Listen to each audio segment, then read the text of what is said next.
What really happened with your host, Mike Rivero. You're listening to the Republic Broadcasting Network, where you'll find out what the Fukushima is going on.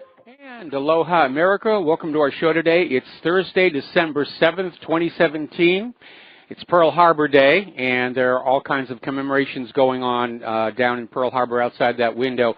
So if you hear aircraft flying low overhead, it's just part of the festivities, if you will, here. And we've got a lot of stuff to talk about today. The phone lines are open, 800-313-9443. But I'm going to ask that you not call in unless you've got something really important to talk about, because today's talking point list is bulging at the seams, and there were things I wanted to put on there, and I said, we just don't have the room, so we're going to have to carry them on over. But Mike is in our control room, ready to answer the phone when you do call on in. And we're going to start with a brief mention about what's going on in Southern California. The wildfires are just amazing. Now, the good news is today's winds are not quite as strong as the weather forecasters were saying they were going to be, but it's still a big problem. And these fires are now getting right into Los Angeles proper. They're burning through the hills, the area east of the 405 up to Bel Air is now a mandatory evacuation zone. Fires are burning around the J. Paul Getty Museum. So this is really, really serious stuff indeed. And you kind of have to wonder about, you know, why can't they bring in water bombers on this or something like that? Would seem to make a lot of sense. All right, let's get on to the international news here.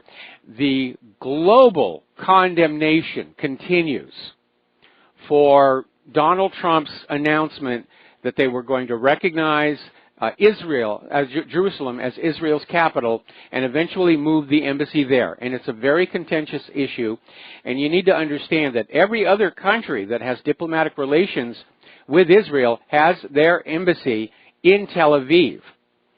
So basically, the world is condemning what Trump has done. Of course, Netanyahu says it's great, it's historic, it's wonderful, it's the right thing to do, but he is one of very few voices that are out there. Now, obviously, Trump's move was welcomed by the American far right, the Christian Zionists, but most people are saying, no, it was not a good idea.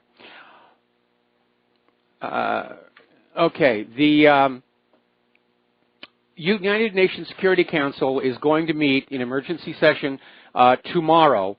8 different nations requested this emergency meeting over what Donald Trump has done. And what Donald Trump has done flies directly in the face of numerous United Nations resolutions, going all the way back to the founding of Israel, that said Jerusalem is a shared city. And the United Nations has repeatedly declared in resolutions that Jerusalem is not the capital of Israel. Now, unfortunately, because the United States does have a veto over anything the Security Council does, nothing is likely to come out of it, but it is basically expressing the sentiment of all these other nations that this was not a good idea. Now, the State Department has issued a travel warning for Americans for pretty much the entire planet, saying if you are an American traveling overseas, that you need to just be very, very careful. Now, the State Department didn't specifically mention Israel, but it appears from the timing of the warning that that is their concern, that there is a lot of anger now directed at the United States of America and at Donald Trump, and if they can't reach Donald Trump, they're going to grab the nearest American that they can. So we now all have a bullseye painted on the back of our shirts or jackets, courtesy of the president.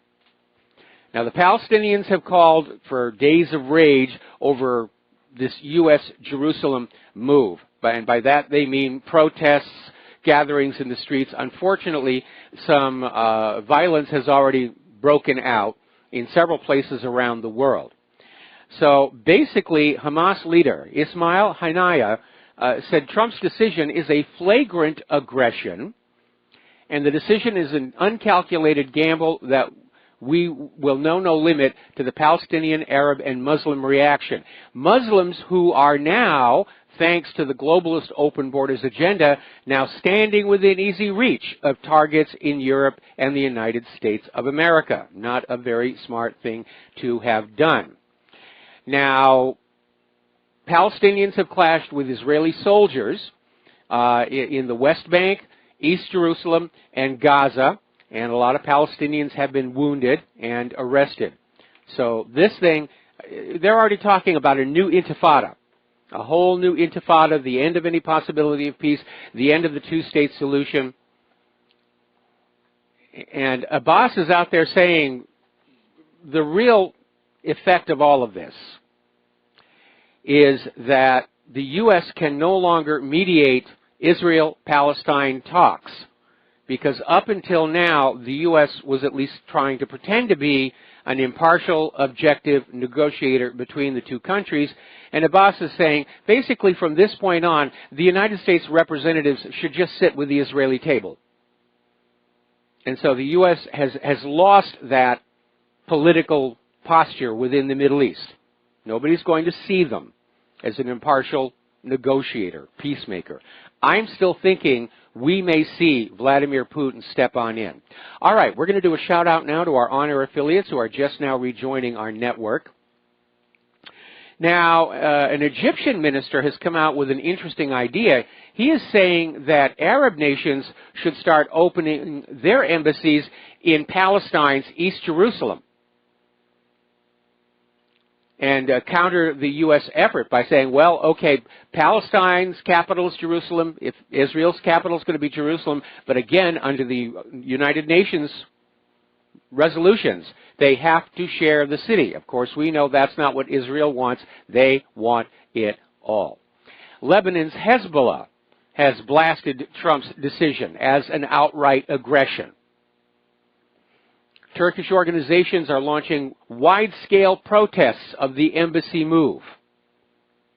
This is not working out well at all. World leaders are slamming Trump over what they're calling a reckless stunt, recognizing Jerusalem as the capital of Israel. And the criticism has been denounced by the UN General Secretary and even our own, what we thought were our close allies.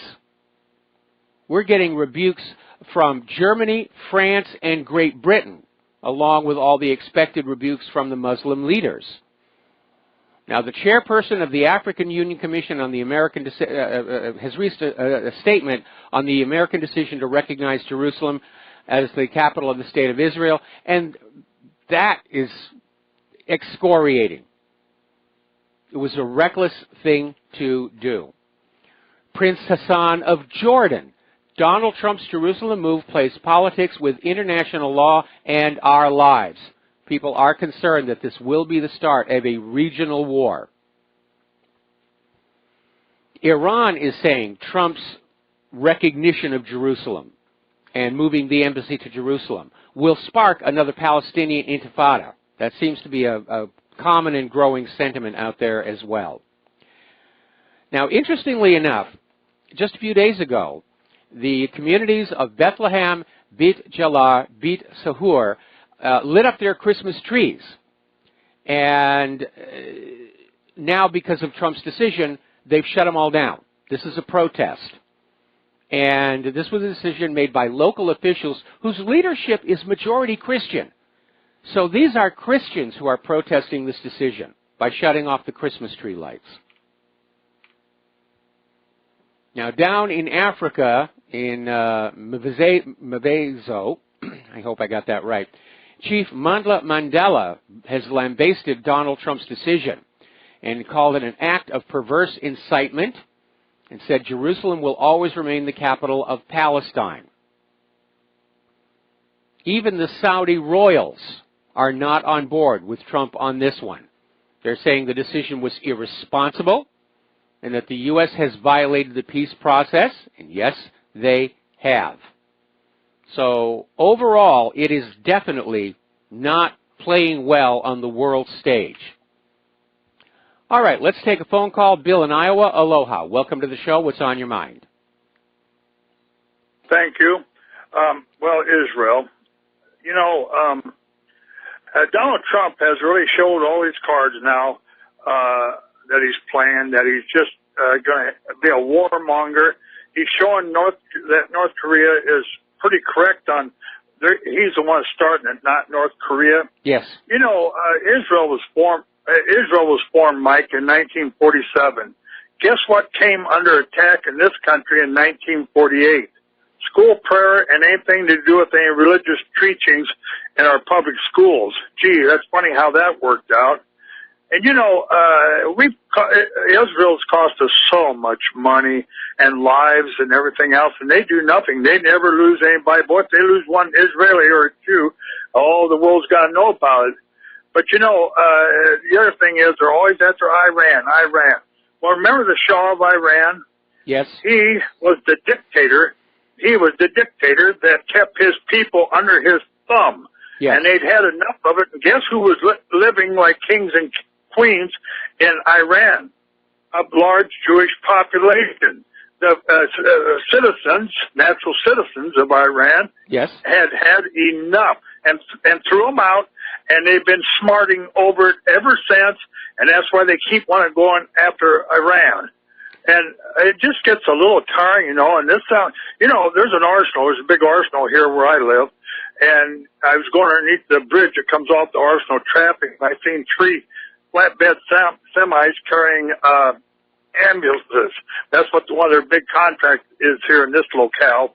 And so I don't know, you know, if this is, you're going to start seeing machinery going down the highway and ambulance and that, and Israel just going to sit back and watch us just go to town with it. Well, so Mike, I'll let you get back to it.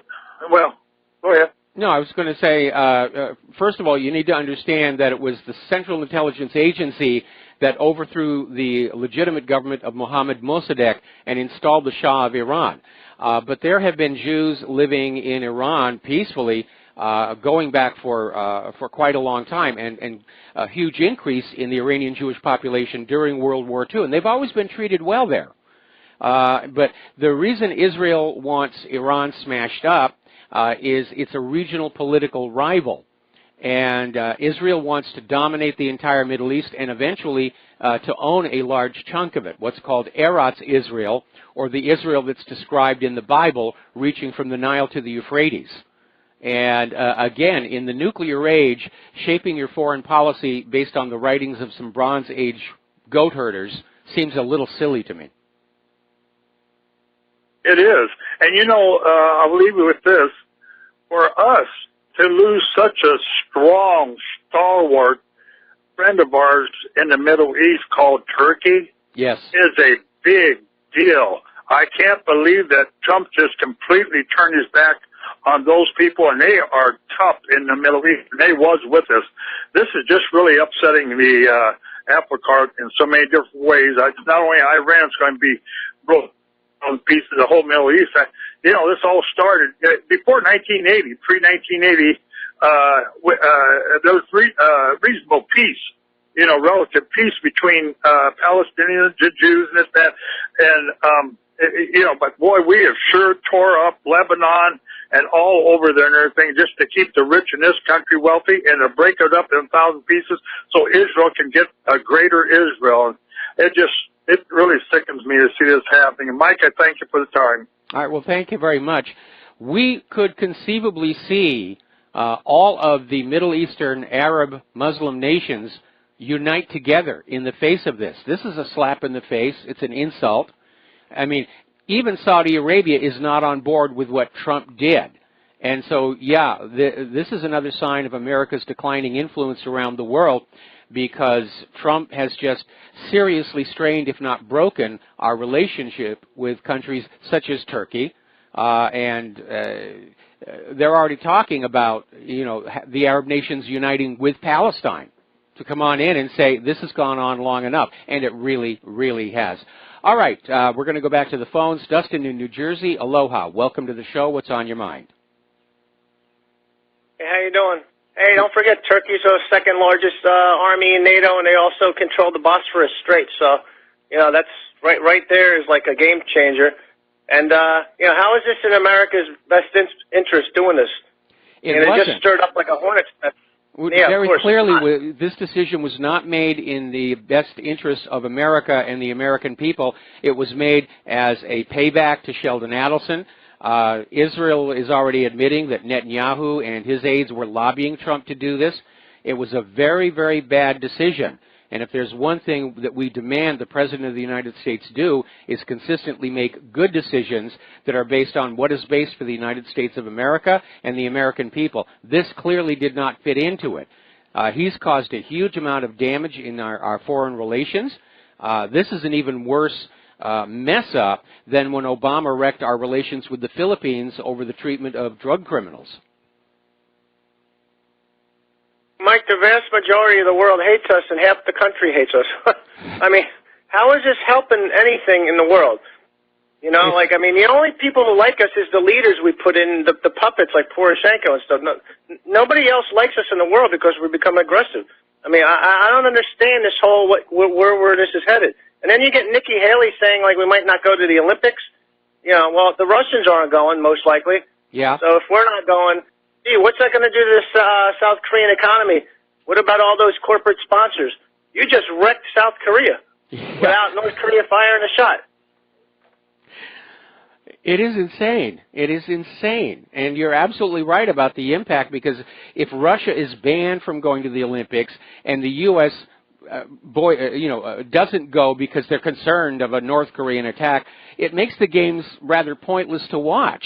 And yeah, that everybody who's invested in it, whether it's the stadiums, the marketing deals, advertising budget, they're all going to lose big time. And we have seen nations in the past that have spent so much to host the Olympic Games. If it doesn't work out, they do suffer major economic harm. And you're right, Trump and Nikki Haley may have just done more damage to South Korea than Kim Jong-un ever could, short of a nuclear weapon. Hey, Mike, did anybody ever throw shoes at Obama? Because I know they threw them at Bush, and they're throwing them at Trump's picture now. And, you know, that's the biggest insult in the Middle East, throwing shoes at somebody. So I don't know if Obama got shoes thrown at him. Not that I'm aware of right now. Certainly in this country, with shoes costing as much as they do, I think it would be silly to throw your shoes anywhere, unless they're totally worn out and you throw them in the trash. And one more thing, Mike, the Shanghai gold contracts are going to be starting soon, probably within this next couple of weeks or in January. So yes. Look forward to that too. Thanks, yeah, Mike. That might break the lock that the riggers have on the price of gold, because it should be a lot higher than it is. Everybody is saying that, and we understand that the reason gold is being kept down is to keep people in the savings accounts and the stock market, where the money junkies can play with your money. If you're buying gold, or for that matter silver, and you have it under your own control somewhere in your home, then the bankers can't get at it, and they hate that. They don't like the idea of you being in control of your own wealth. They think it's wrong. They think they should be in control of your wealth. They know what's best for you. You're such helpless little children and everything. Okay, Dustin, thank you for the phone call. We're going to let you go and get on back to the news. Now, earlier today, Christopher Wray finally had his turn in the hot seat before congressional investigators. And interestingly enough, came out with this claim that he cannot turn over any materials related to that dodgy Russian dossier that was used to obtain the FISA warrant because it's all classified. That's the new excuse. Congress can't see it. It's classified. Well, what about the members of Congress who've got security clearances? So this is a classic stonewall that's going on, because it's coming out more and more that that dossier, which is complete fiction, was the sole reason the FISA court agreed to issue those surveillance warrants. And it gets dirtier and dirtier all the time. Article coming out of Investment Watch blog, actually this is from Natural News. The Flynn investigation is proving for once and for all that the FBI has been transformed into a Soviet-style secret police force. And, of course, we knew that all the way back in the 1960s. We've got to take a break for commercials. We'll be back with a phone call after these few words. Aloha, America. Welcome back to the show. Get out your paper and pencil, kiddies, because I'm about to share an address with you. If you would like to support Republic Broadcasting, and we really, really need it. We're running right on the edge. And the cost of kibble for our support staff is going up in price. So anyway, the address is Republic Broadcasting Network, 2251 Double Creek Drive, number 302, Round Rock, Texas, 78664. The phone number, if you want to donate that way, is 800-724-2719, extension 03. And folks, we wouldn't be asking if we didn't really need it. Nobody at RBN, nobody at whatreallyhappened.com, we're not getting rich doing this. We're not living the life of Riley. For those of you my age, you'll get that reference. So we understand that you're all just getting by because of the way the economy is being managed by the money junkies. But we do need you to stand with us at this time here. All right, let's go back to the phones here. Leslie in Idaho, aloha. Welcome to the show. What's on your mind? Hi. My biggest beef with Israel harassing Iran and their mantra about wanting their biblical land back is the fact that the Euphrates is in Iraq. Yes. That's all. Just wanted everybody to know that they're just totally liars, because if that's their thinking, they've already got Iraq. Well, it's not just the Nile to the Euphrates. It's pushing out, further as far to the east as they can. And the real irony about all of this is that since the days when the Bible was written, both the Nile and the Euphrates have changed the course of their rivers. They're in completely different locations now. But if they're going to go strictly by the Bible, the Euphrates is nowhere near Iran. All right, well, your point is taken. Thank you. All right, thank you very much. We're going to let you go. All right, I want to take a moment here to sum up this whole Robert Mueller witch hunt, because a lot of people are starting to say this is fading out. They got nothing. We're $7 million down the road, and to date, Mueller has shown zero, nada evidence of Russian collusion in the campaign of Donald Trump. It has succeeded in getting indictments of former Trump campaign manager Paul Manafort and one of his business partners, Rick Gates, for activities and financial issues unrelated to the 2016 campaign. He got a plea deal from a low-level policy advisor for lying to the FBI, and more recently, the plea deal from General Michael Flynn on a single count of lying to the FBI. And again, no evidence of collusion, no evidence of obstruction of justice on the part of the White House. And after all that time and all that money, it turns out every one of Mueller's indictments have been based on process crimes, crimes that could have been pursued by the Department of Justice itself with no need for a special counsel. And you need to remember that for whatever reason Flynn lied to the FBI, may have even just been a slip of the memory, his contact with the Russian ambassador during the transition was perfectly normal and legitimate, and everything they talked about was just business. It was all about Russia not overreacting to Obama administration provocations, to get Trump a chance to get in there and calm things down, and of course soliciting Russia's assistance in blocking a United Nations resolution against Israel for their crimes against Palestine, which Russia did not go along with. But that was it. That's all they talked about. And so we've had almost a year into this ongoing witch hunt. They have found nothing. And you remember the liberal media? Oh, there were smoking guns, there were documents, there were data. We were going to prove the Trump campaign was working with Russian agents to steal the election from poor old Hillary Clinton. And we were promised prosecutions that would go right to the desk of the President of the United States of America and prove he was a puppet of Russian leader Vladimir Putin. None of it ever happened. None of it ever happened. Now, over at the Justice Department, a top official has been demoted over suspicious contact with Fusion GPS. That's that discredited opposition research company that ginned up the Russian dossier. And the individual is going back to Director of Organized Crime and Drug Enforcement Unit. But it's all starting to show this little network that seems to center on Peter Strzok, who played a key role in that dossier and its handling. And apparently, he played a key role in agreeing for the FBI to pay Christopher Steele $50,000 to try and find evidence to support the dossier's explosives claims, which he was never able to do.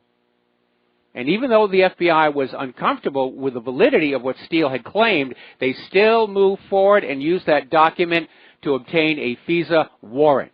There is the big stink right there. We'll be back after these words from our sponsors. Aloha, America. Welcome back to the show here.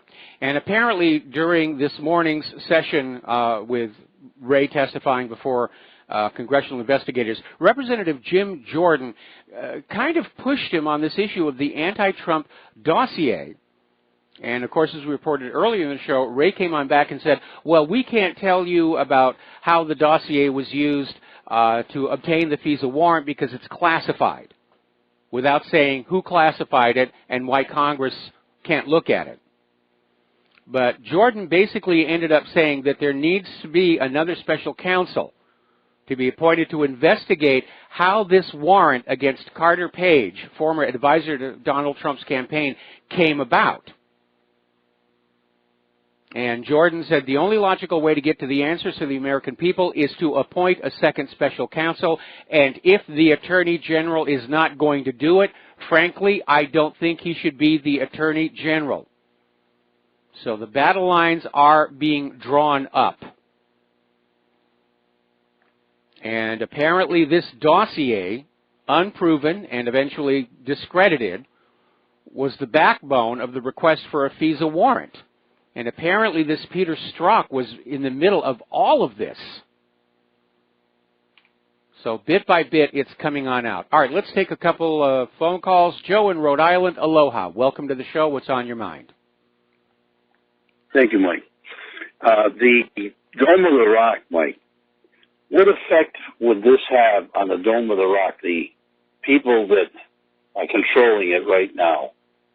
If you could even venture a guess as to who's controlling it, is it the Mohammedans or is it the Jewish Israelis? It is the Muslims. There's a special Muslim council that has jurisdiction over the Temple Mount, and they have done an amazingly wonderful job, all things considered, of guaranteeing equal access to the holy site for all the involved religions. Of course, Israel, they want to take control of the Temple Mount, which is actually the remains of an old Roman fort, Fort Antonio. And if they do seize control of it, they've made no secret of the fact that they would tear down the Al-Aqsa Mosque, which is the third most holy site in Islam, and the Dome of the Rock, and just pave the way for the third, actually the fourth, temple of Israel. And the real irony there, just how silly all of this stuff is getting, is the actual location of the first temple is not on that mountain. It's over on Mount Moriah, which is very nearby to the southeast. And even Israeli archaeologists are saying, yeah, that's probably where it actually stood. What they're calling the remains of Herod's temple today is actually that old Roman fort. But yeah, and if Israel were to go on in there and bomb the Al-Aqsa Mosque and the Dome of the Rock, yeah, that would really get a major jihad going all across that part of the world. It may even be happening anyway. Turkey is already saying they're going to be getting together with all the other nations in the region in the next 8 to 10 days to decide what they're all going to do about Jerusalem. Okay, it's going to be an interesting next couple of months, Mike. Interesting. I have other words I would apply to it. We're seeing events that the entire world is in an upheaval over that little geographical location, that little piece of real estate. It is. It's rather amazing. And again, I keep thinking back to Ridley Scott's movie, The Kingdom of Heaven. at the very end, when Balian is negotiating the surrender of the city with Salahuddin, and Balian says, if you try and take this city by force, we'll destroy it. We'll burn it to the ground. Everything that drives men mad, we'll destroy. And Salahuddin says, I wonder if that might not be a good thing. Or I'm paraphrasing loosely. But it was some of the best writing that was in that film. And I know people look at that movie and they think, oh, it's swords and battle and all the rest of it. But behind it is just an examination of exactly what you're saying. This little tiny piece of dirt has been promoted to such importance because of religious fever of all these different religions that people are willing to just be driven to war and mass bloodshed over this. And that piece of property has changed hands so many times throughout history. And the mantra and the beat goes on with the motto of the global system, peace, peace, or I'll kill you. Yes. All right, well, all right, Joe, we're going to let you go. Switch over to Fran in Washington State. Aloha, Fran. Welcome to the show. What's on your mind? Aloha, Michael. Aloha. Yeah, with all of, aloha, yeah. First, the reason I wanted to call you is recently I decided it was probably time for me to reread 1984. Yes. Which I did. Yes. Or I have. And it's amazing how he thought of all of this in 1949. And so I just got done reading 1984, and so daily I check in with MSN on the computer for news or funny papers or track the market, which I'm not in, but I like to watch the antics. And oh my God, on MSN the other day, it said something it was a poll. They have little polls in the middle of the page. And it said something about, do you think this Jerusalem decision is going to be good for the peace process? Okay, put that in quotations. War is peace. What peace process? There is no peace process going on. Israelis doesn't, the Zionists, they don't want peace. And then they want a bigger on piece. that issue, and I'm a little, what? They want a bigger piece. They want a piece of that country and a piece of that country and a piece of that country and a piece of that country. And so I know it's out there, and I've seen it, but I haven't done a lot of detailed research on it.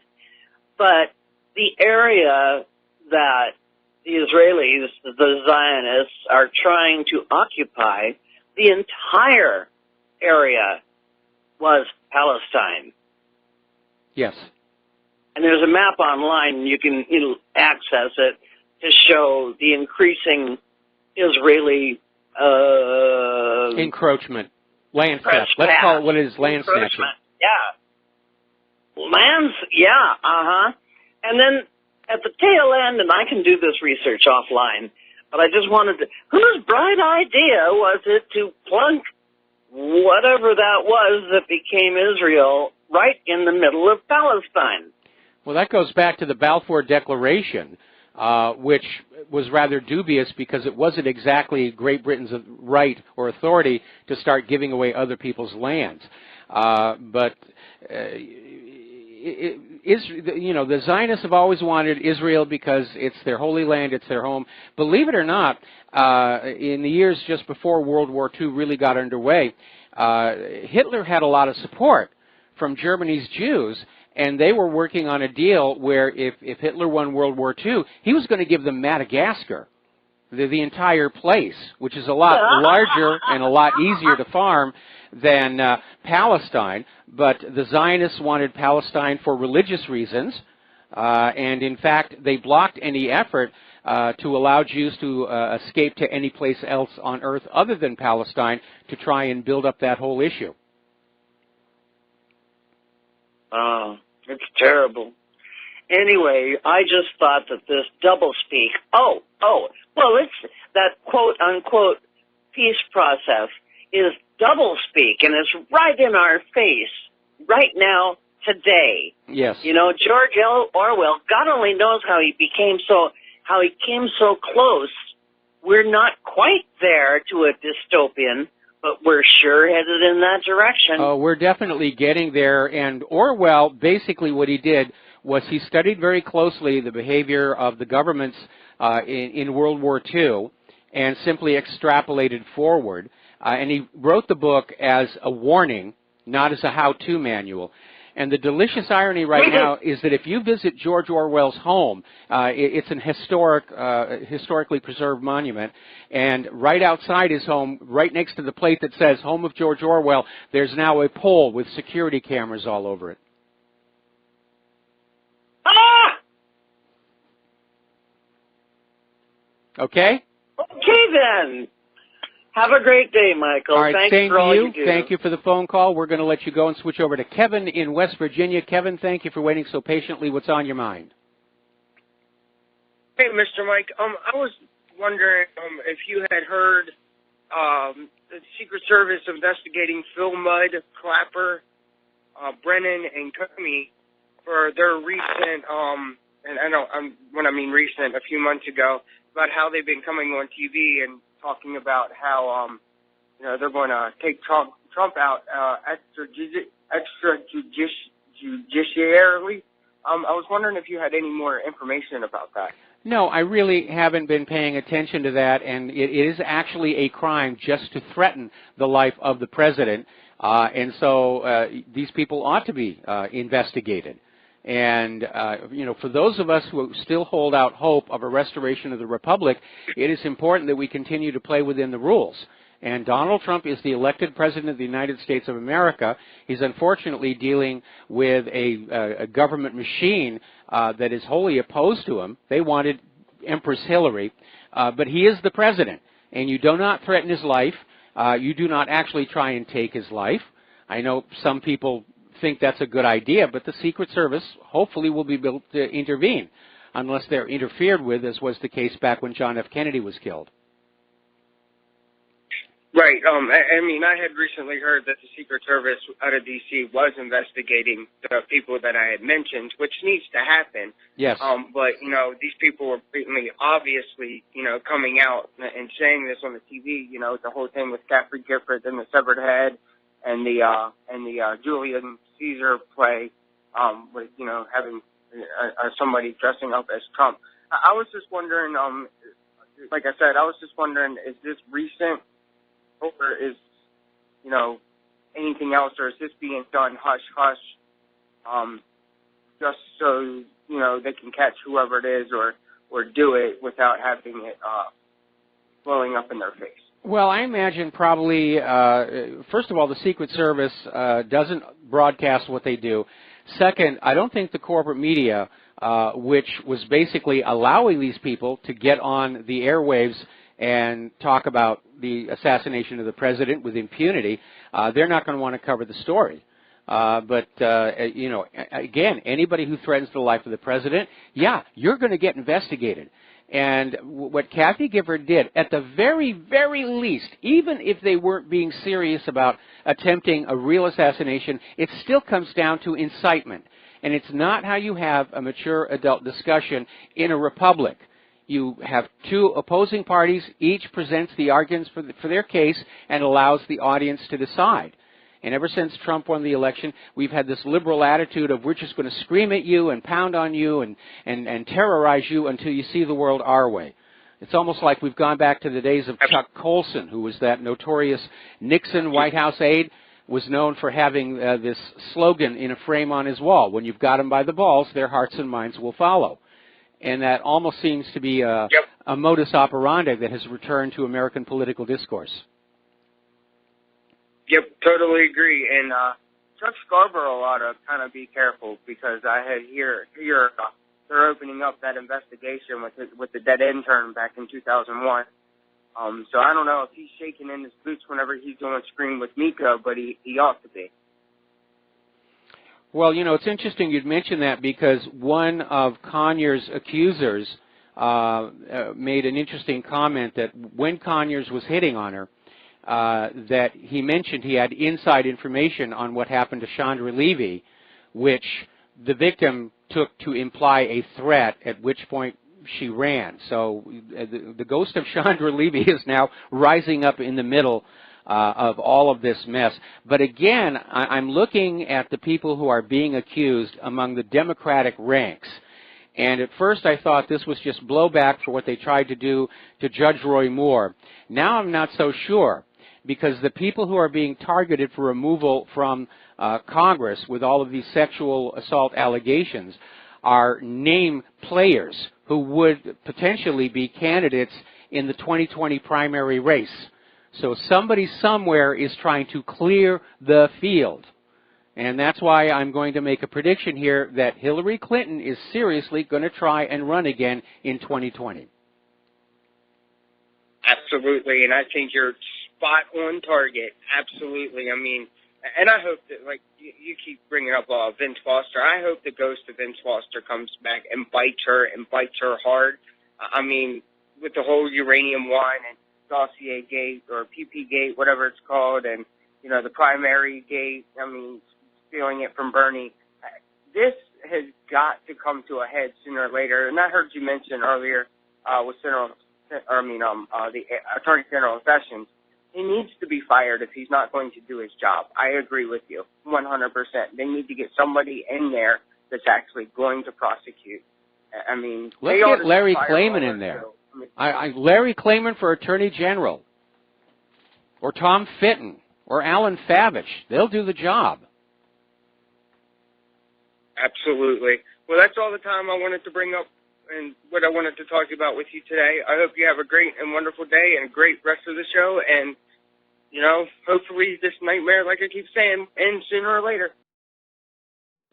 Very much, and we're going to try and fit Tony in Puerto Rico into the gap before the next commercial break. Tony, what's on your mind? Hello, Mike. Yesterday we mentioned about Jerusalem, and I have a question. The first international banking system was created by the Knights Templar, am I correct? They created much of the modern practices of banking, yes.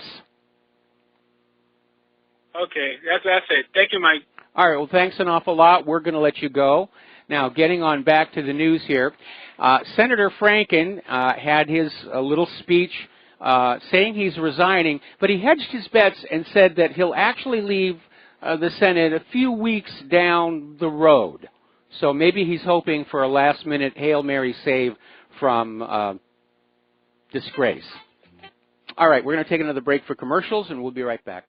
Aloha, America. Welcome back to our show. We're going to take 3 more phone calls, and then we're going to close the phone lines because I really do have a tremendous amount of information to share with you. So let's go to Nathan in Los Angeles. Aloha. Welcome to the show. What's on your mind? Aloha, Mike. Huge fan of the show. I've been listening to you for a long time, so I love the program. I call every now and then. Really quickly, I just wanted to say I'm a seminary graduate, so I have a degree in theology. And for anyone who thinks that, you know, the modern-day Ashkenazis that, you know, have moved to the land of Israel-Palestine, that they belong there or they should build another temple is completely unaware of the historical narrative of that entire Jerusalem area. You can't build the temple there because, like you stated, the temple that's not the original site. The original site was further away from what its current location is alleged to be. On top of that, for example, if the Ashkenazis wanted to, say, build a temple and follow the Old Testament narrative of how the temple services are conducted, it wouldn't even work because you don't know who the descendants of Aaron are. You don't know who the descendants of Levi are because they're not the actual descendants. And even if you have a last name Cohen, it doesn't mean you're a descendant of Aaron at all. It just means that you just happen to have that last name. And they wanted to maybe give you some sort of like priestly ranking, but it has no tangibility in reality. I don't know if you're aware of this, Mike, but on Mount Carmel, there actually exists today the Samaritans. Yes. And the Samaritans have never left. And they've done blood tests on the Samaritans, trying to link them with the Ashkenaz, the Jews of living in Israel today, saying that there's a blood relation. The Samaritans are distinctly different blood type. They're more related to the Palestinian blood type. Yes. And the Samaritans themselves can tell you exactly who their priest descendants of Aaron are and who the priest helpers are, the Levites. They know exactly who they are. The modern-day Jews who live there do not know, and therefore they can't build a temple. The Jewish faith, by its own definition, is null and void. And anyone who has a background in theology would understand that and grasp it, and there's no issue about it. Well, again, and that's all you make a good point. The Samaritans basically genetically are much closer to the Palestinians. The Palestinians have been living there since the time of Jesus. Now, according to the Bible, Jesus had brothers. He had cousins. He had nieces and nephews. He had extended family. And over the last 2,000 years, as the Palestinians have made their families and grown, probably all of them are carrying the bloodline of the original historical character on whom Jesus is based, although his name was actually Joshua. Yeshua, directly into English, is Joshua. Jesus is an artifact created by translating the Aramaic into Greek and then the Greek into Latin. So they messed up a bunch of stuff during that whole process. And maybe that's the reason the Israelis hate the Palestinians so much. It's the same reason the Catholics hated the Cathars, because the Cathars were the true inheritors of the Christian church. Anyway, listen, Nathan, thank you very much. We're going to take the station identification break. Come on back, make 2 more phone calls, and then we're going to close the lines because I got news to do. Aloha America, welcome back to our show, hour number 2. Getting on back, we're going to do 2 more phone calls real quick. And we're going to start with Curtis in Nevada. Aloha, welcome to the show. What's on your mind? Yeah, hi, Mike. I just wanted to, what Trump is doing is that in anti-eschatology, everything being accurate is a strong point in the faith of Christians. And what we see, I think that after World War II, when Israel came back, that seemed to be strong evidence. But then again, everything seems to be scripted, and Trump, to me, it's like he's following a script. That on one hand, he's kicking out, he's draining the swamp. He's getting rid of, or saying he's getting rid of all these. He's saying it. He's saying it. I'm not seeing it. Well, you know what? I think it's possible because he's getting rid of that one faction of black hats. But yet, at the same time, he's escalating a buildup of tension in North Korea, Ukraine, Iran, all these places, now the Middle East. So, what I'm thinking is this is what they call Israel can be seen as the little horn and Trump a proxy of Israel. And what they might be building up to is trying to get the masses to follow them by showing us that we're kicking out these bad guys. But they escalate tension so high that they come up with that peace. And then when they say peace, and then sudden destruction. See what I mean? That's what I hate to say it, but that's what it's looking like. It might, what do you think? I'm having a little trouble following your logic. But again, there is no question that what Trump did yesterday has inflamed the entire Middle East, and we still don't know what the repercussions are really going to be, especially when you've got Turkey saying that somewhere a little over a week from now, everybody's going to get together and decide what they're going to do, which implies that something is going to be done about Israel and Jerusalem. And it may be with all of these Arab Muslim nations forming an alliance with Palestine and coming on in and starting another war over that little patch of ground underneath Fort Antonio. And at that point, Israel will start to use their nuclear weapons. And we'll all say, see, we told you Israel did have nuclear weapons. And all that money that the American taxpayer was forced to give them was illegal under U.S. law. So we'll see what's going to happen. Anyway, Curtis, I'm going to let you go. We're going to take 1 more phone call, then we're going to close the phone lines. James in Ohio, aloha. Welcome to the show. What's on your mind? Hi, Mike. 2 things. I'll make it brief. First is that Trump may be taking a page from Matt Lauer's playbook. Reports are that he has had a button installed under his desk, but instead of locking the door, it opens a trap door in front of his desk. And I would be worried if I was Jared Kushner, because reports also state that he's had Ross Perot over to discuss what Jewish son-in-laws do for your presidency. Number two, Maxine Waters said that the threat to Guam by ballistic missiles is a red herring. She believes that North Korea will simply invade Guam and thereby, of course, capsizing it. So. Okay. Well. Okay. Well. Valiant effort at humor. Yeah. All right. Thanks an awful lot. We really do have to let you go. And the phone lines are closed until further notice, because I really do need to get back to the news. Now, interesting little article has just come on out. Apparently a search of the WikiLeaks archive has uncovered evidence that Huma Abedin also lied under oath. And apparently when she was being interviewed, apparently by Peter Strzok, she claimed that Cheryl Mills, not Huma Abedin.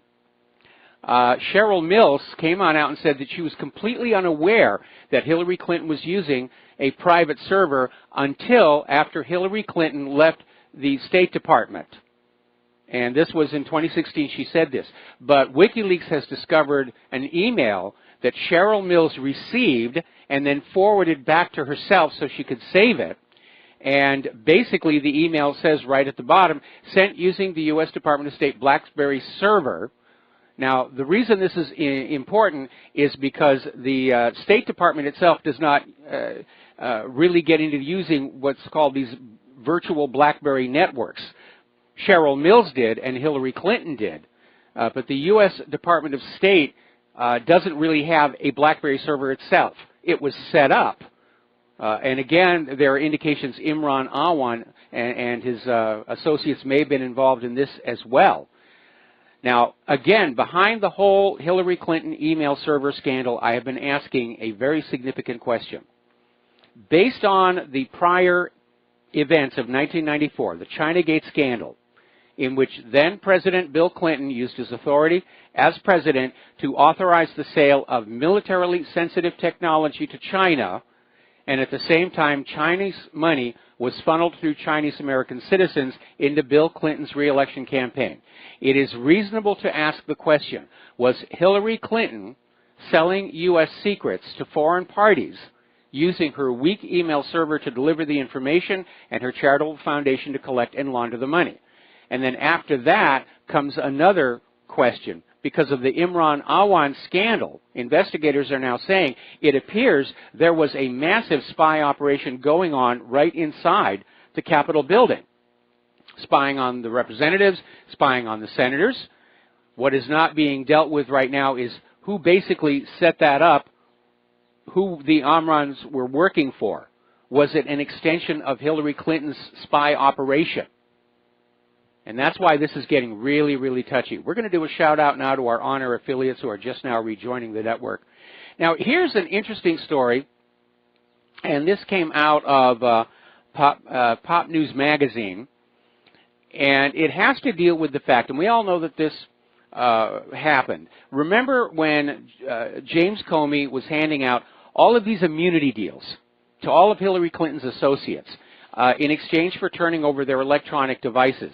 And then Hillary and her people got a couple of very strange concessions from the FBI.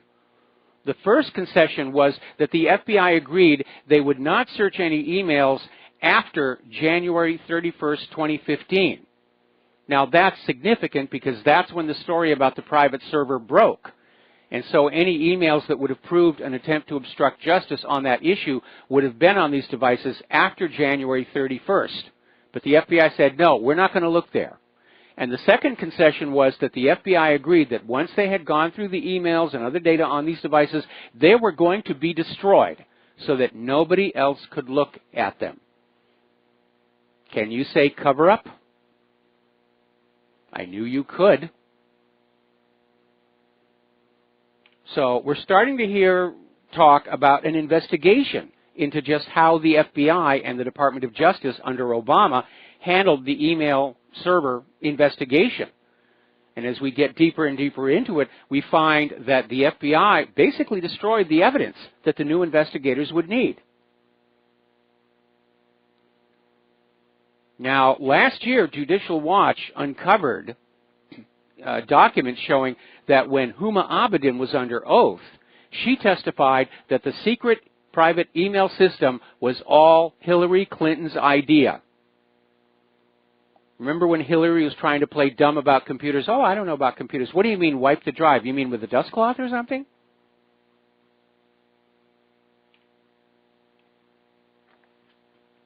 The more I hear, the more I think that, yes, in point of fact, Hillary Clinton, while serving as United States Secretary of State, was running an espionage operation, selling the take to foreign interests in exchange for campaign donations for her run for the White House.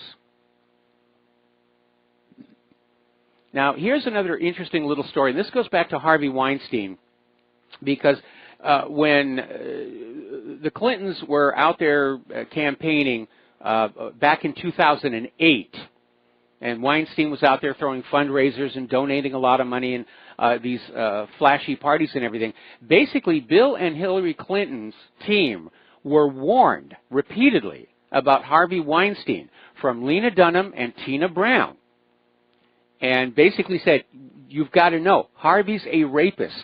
It's going to come out, and you don't want to be associated with him when it does. And the Clintons ignored that, and they went on ahead. But they knew. They knew what this guy was all about. And they still said, okay, that's fine.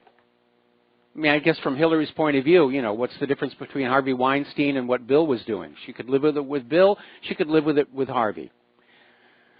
Another little story. This is out of the Huffington Post, and it talks about what Donna Brazile left out of the Democratic National Committee story. Now, as you know, Brazile come on out with that book in which she's trying to say this is all what happened. And the one really juicy thing that came out of there was the idea that the Hillary Clinton campaign basically took control of the Democratic National Committee in August of 2015, when the DNC was hopelessly broke because Obama had left them in debt from his election and hadn't done a lot of fundraising on their behalf to clear the coffers. So Hillary came on in with a whole bunch of money, took on over and said, we're going to be calling the shots. The DNC is on an allowance and you will do what we say.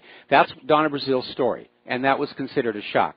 But apparently, it's come on out that months earlier, almost to the very beginning of 2015, Representative Debbie Wasserman Schultz, who was then the DNC chair, asked for Clinton loyalists to come on in and run the party's election strategy. So Hillary and her people were running the DNC much earlier than Donna Brazile admitted. Now, Bloomberg News has had to correct their story. They came on out, we saw it earlier in the week, about how the Mueller investigation had subpoenaed Deutsche Bank records for President Trump and his family. And it was all over the news. The corporate media ran with it. And then Trump's attorneys came on out and said, no, there have been no such subpoenas to Deutsche Bank involving the Trump family. Well, Bloomberg had to back on up and redo the story and say that the subpoena is for bank records that pertain to people affiliated with Trump. Now, that's a big difference. It's still a fishing expedition that Mueller is on. But that was a big, huge mistake or a fabrication by Bloomberg trying to make it look like, yes, we've almost got him now. We're going to get Trump. They've been saying that for months now. There's going to be a smoking gun. We've got him now. We're going to get him to court. We're going to get him impeached, which they tried earlier in the week. That got shot down. Now, speaking of the Huffington Post, we need to be very careful where the line is between the corporate media and the independent media. And just because media is on the Internet doesn't mean they are not corporate.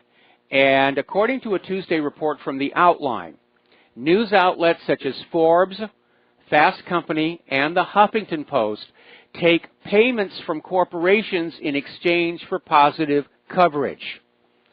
Outline reporter John Christian claimed that brands have constructed elaborate payment schemes in exchange for popular news coverage in outlets like Mashable, Business Insider, and Entrepreneur. And people involved with the payoffs don't want to discuss them, obviously, but 4 contributing writers to prominent publications said that they personally accepted payments in exchange for weaving promotional references to brands into their work on those sites. And they've been doing it for years.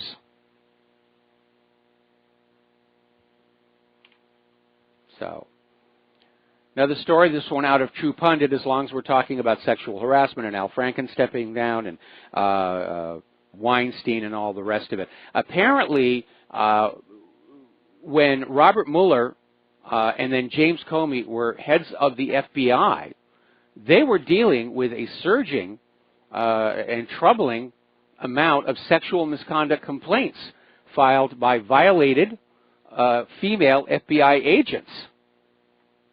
And basically, both Mueller and Comey just covered it all up. So there is a culture of corruption in the FBI. Or probably to be more accurate, the FBI is a culture of corruption. Certainly the way they were behaving to protect Hillary Clinton indicates that. Now, getting on over into the war zones here, Syrian forces are continuing to just clean out the last nooks and crannies of all the ISIS and Al-Qaeda fighters. There's an interesting article that came out of Zero Hedge, where Donald Trump has reportedly ordered Saudi Arabia to immediately end their Yemen blockade. And this is a hard one to figure on out. Now, prior to the assassination of Yemen's former president, the word was out in the media that Saudi Arabia was tired. They were ready to quit. And they've since gone back in with heavy air bombardment. But now with Saudi Arabia angry at Donald Trump over this Jerusalem issue, they may be thinking about just pulling on out. And so Donald Trump may be issuing this statement to make it look like it was his idea that Saudi Arabia is going to quit and go home. That's my read on this. Remember, the goal here for the U.S. government is not necessarily to win a war, but not to have to admit they've lost one. That's why they're still keeping forces in Syria. That's why they're pouring more forces into Afghanistan. They may not be able to win these things. They just don't want to have to admit they've lost, because that will take the wind out of the sails of the ship of state, which these days happens to be a warship. Now, over in Israel, their cell phones have a special application that warns of rocket attacks. And the Siren app went on off and said rockets were being fired into Israel near the Gaza Strip. And the IDF said the red alert is enabled in Haf Ashkelon. And the IDF is reporting that 2 missiles were launched from the Gaza Strip towards the state of Israel, but did not reach it. No talk of an interception. More likely they're bottle rockets that simply fell into the dirt on the wrong side of the fence. But now Israel has the justification to go back in and yet again bomb Gaza into the dust. Now, Israel also has launched their own surprise military drill. They did it just ahead of Trump's Jerusalem speech and after their most recent strikes in Syria. So maybe they wanted to be on the ready in case there really was a major flare-up following the announcement of Trump's recognition of Jerusalem as Israel's capital. Now, getting on over into Korea, and this one actually made the corporate media. North Korea is saying right now that it's no longer a matter of if, but of when. And North Korea is saying that U.S. constant warmongering makes a potential nuclear war inevitable. North Korea views the endless military drills on its borders and the repeated bellicose remarks by top officials as a means to provoke a nuclear war in the region. And it certainly sounds to me like they're right, because if you look over the last 16 years of war, we know who the aggressor is. The corporate media is always there to say, oh, well, this leader deserved it. He was a bad guy. He had nuclear weapons. He had sarin gas. We have a duty to go on in and protect those poor people, which we never actually do. We go on in and we bomb those poor people, and then we call it collateral damage. And now, of course, we have this intensifying situation in the Middle East, thanks to President Trump. So it does look like it is only a matter of time before we're well and truly into World War III. All we're missing is the big news-making event, the sinking of the Lusitania, the attack on Pearl Harbor, where everybody will wake up and say, oh, I guess all these little wars all over the planet, it's now one big giant world war. And obviously, we should be very concerned over Christmas because there's been a lot of propaganda from known propaganda outlets about how the Muslims are going to attack the Vatican. They're going to go after the Pope. So these are very dark times. And I have to tell you, there are days when doing this job really becomes very, very difficult. And unfortunately, this is one of them. Anyway, we're going to take a break for commercials. We'll be right back. Aloha, America. Welcome back to our show here. And apparently our control room is getting a lot of people calling in and saying, when will the phone lines be open again? So we're probably going to open them at the top of the hour, and I think by then I'll have gotten most of the important stories out to you. And the next story we're going to talk about here comes out of Russia Today, and it's talking about this new technology of being able to edit genes. And it goes by the name Gene Drive. And basically, it's a gene editing technology that can alter global ecosystems by altering the life forms within them. And a lot of people have been wondering, what was this all about? And apparently, emails obtained through a Freedom of Information request by the ETC Group, a research and advocacy organization that focuses on ecological and agricultural issues. Apparently, the Pentagon is the top funder of this technology. So they're looking at gene editing as being weaponized. And this is going to make the Russians even more concerned about the fact that the U.S. military has been caught taking DNA samples from people all across Russia, trying to identify and codify their genotypes. So there looks like there is some project for a gene editing weapon. And all I can say is I hope they do a better job with that than they did with the F-35, because you have a system that edits genes and it makes a mistake, you have no idea what you're going to wind up with. You could have monsters, you could have Nietzsche's Superman, you could have an extinction level event. All right, let's talk about the economy a little bit. And from womensystems.com, an article about how U.S. corporations are earning record high profits, probably not from within this country, but they're paying record low taxes, and that's about to get worse under the new GOP tax plan. But apparently U.S. businesses have amassed overseas an estimated $2.4 trillion because they're not paying their fair share of taxes. And again, the idea is, the argument always comes down, tax the rich, tax the poor. Well, you know, the rich are more productive, they shouldn't have to pay the same percentage in taxes, versus the idea, well, the rich are rich, they should be helping to carry the cost of the nation. Now, my view is a very simple one, and I've stated this before. For an economy to function, for it to perpetuate, to operate smoothly and continuously, there must be currency, money, flowing at all levels of society and into all necessary sectors of investment. There must be some way that the accumulated wealth at the very top gets recycled back down to the bottom and made available to workers who will trade their skills and labor for that money and then pump it back into the economy and keep it going. Now, unfortunately, under our current fascistic system, which is rigged to simply trap all the money in the top 1/10 of 1%, that recycling mechanism is gone. And that's why the American people are rapidly being impoverished, and that entire economic pyramid is beginning to collapse. And for some strange reason, the wizards of Wall Street in Washington, D.C. fail to grasp a very simple concept.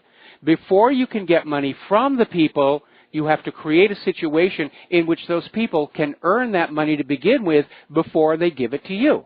It's a very simple concept. But maybe the ultra-rich are blinded by their own wealth.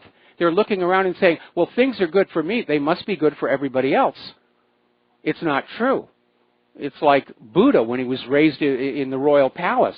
He had to leave the palace and go on out and see what life was really like before he understood what was going wrong. That Buddha on the road moment. Now, poor Jeff Bezos, he's no longer a centibillionaire. And apparently, for 2 days, Jeff Bezos was worth $100 billion. It hit on Cyber Monday. Amazon shares soared. And then on Wednesday, when the stock came back down, his net worth fell back to $98 billion. My heart bleeds for his loss. Let's all feel bad for Jeff Bezos and his suffering. I'm sure that he's crying and rolling around on the floor even now. Interesting little story. Up in Vancouver, there was this employer who stole nearly $3 million in wages from 157 employees. His punishment was a fine of $500 by British Columbia's employment watchdog. By golly, that's going to teach him. That'll set an example and a deterrent not to cheat your own employees. $500, boy, that's painful. Now, Illinois just issued a series of bonds which have been rated AAA. That has got a lot of people scratching their head, because Illinois is nearly insolvent. But apparently they worked out some kind of corporate financing structure through Goldman Sachs that makes Illinois look really good. And before you all buy on into it, remember it was the similar deal that Goldman Sachs did with Greece under Papandreou that made Greece look a lot better than it really was. And then they got into some serious trouble. We'll be back after these few words. And aloha America, welcome back to the show. We're talking about the economy. Now, last Saturday in the wee hours of the morning, the Senate finally passed the GOP tax bill, and it was notorious for being filled with all kinds of handwritten notes, some of which were denounced as being illegible, but what the heck, we're in a race, we've got to get this done, and they voted it through anyway. And it turns out that somebody goofed, and there is a mistake in that tax bill that is basically somewhere around the order of $300 billion in effect. And what it has to do is with what's called the corporate alternative minimum tax. Now, this is going to be a little tricky to follow, so I'll try and make it as clear as possible. The alternative minimum tax is a tax that kicks in order to prevent corporations from using deductions or other things to drive their tax bill all the way down to zero. And at one point, it was going to be repealed completely, and then at the last second, they put it back in. So far, so good. The problem is it was put back in at a 20% rate, which now matches the corporate tax rate. And that means that corporations are not going to be able to take advantage of a lot of the incentives that were put in there for things like bringing money back to the shores of the United States from other countries, enhanced spending into research and development. All those incentives are now effectively null and void, because if they go ahead and do them and their tax bill goes below the alternative minimum tax, it's just going to get shoved right back up to that 20%. Whoopsie! Is our face red? In the blueprint for the New America, I think I'm going to add a little instruction that no bill is going to be longer than 10 pages. Because when you get into these bills that are hundreds of pages long, you know there are going to be problems. Look at Obamacare. It's amazing.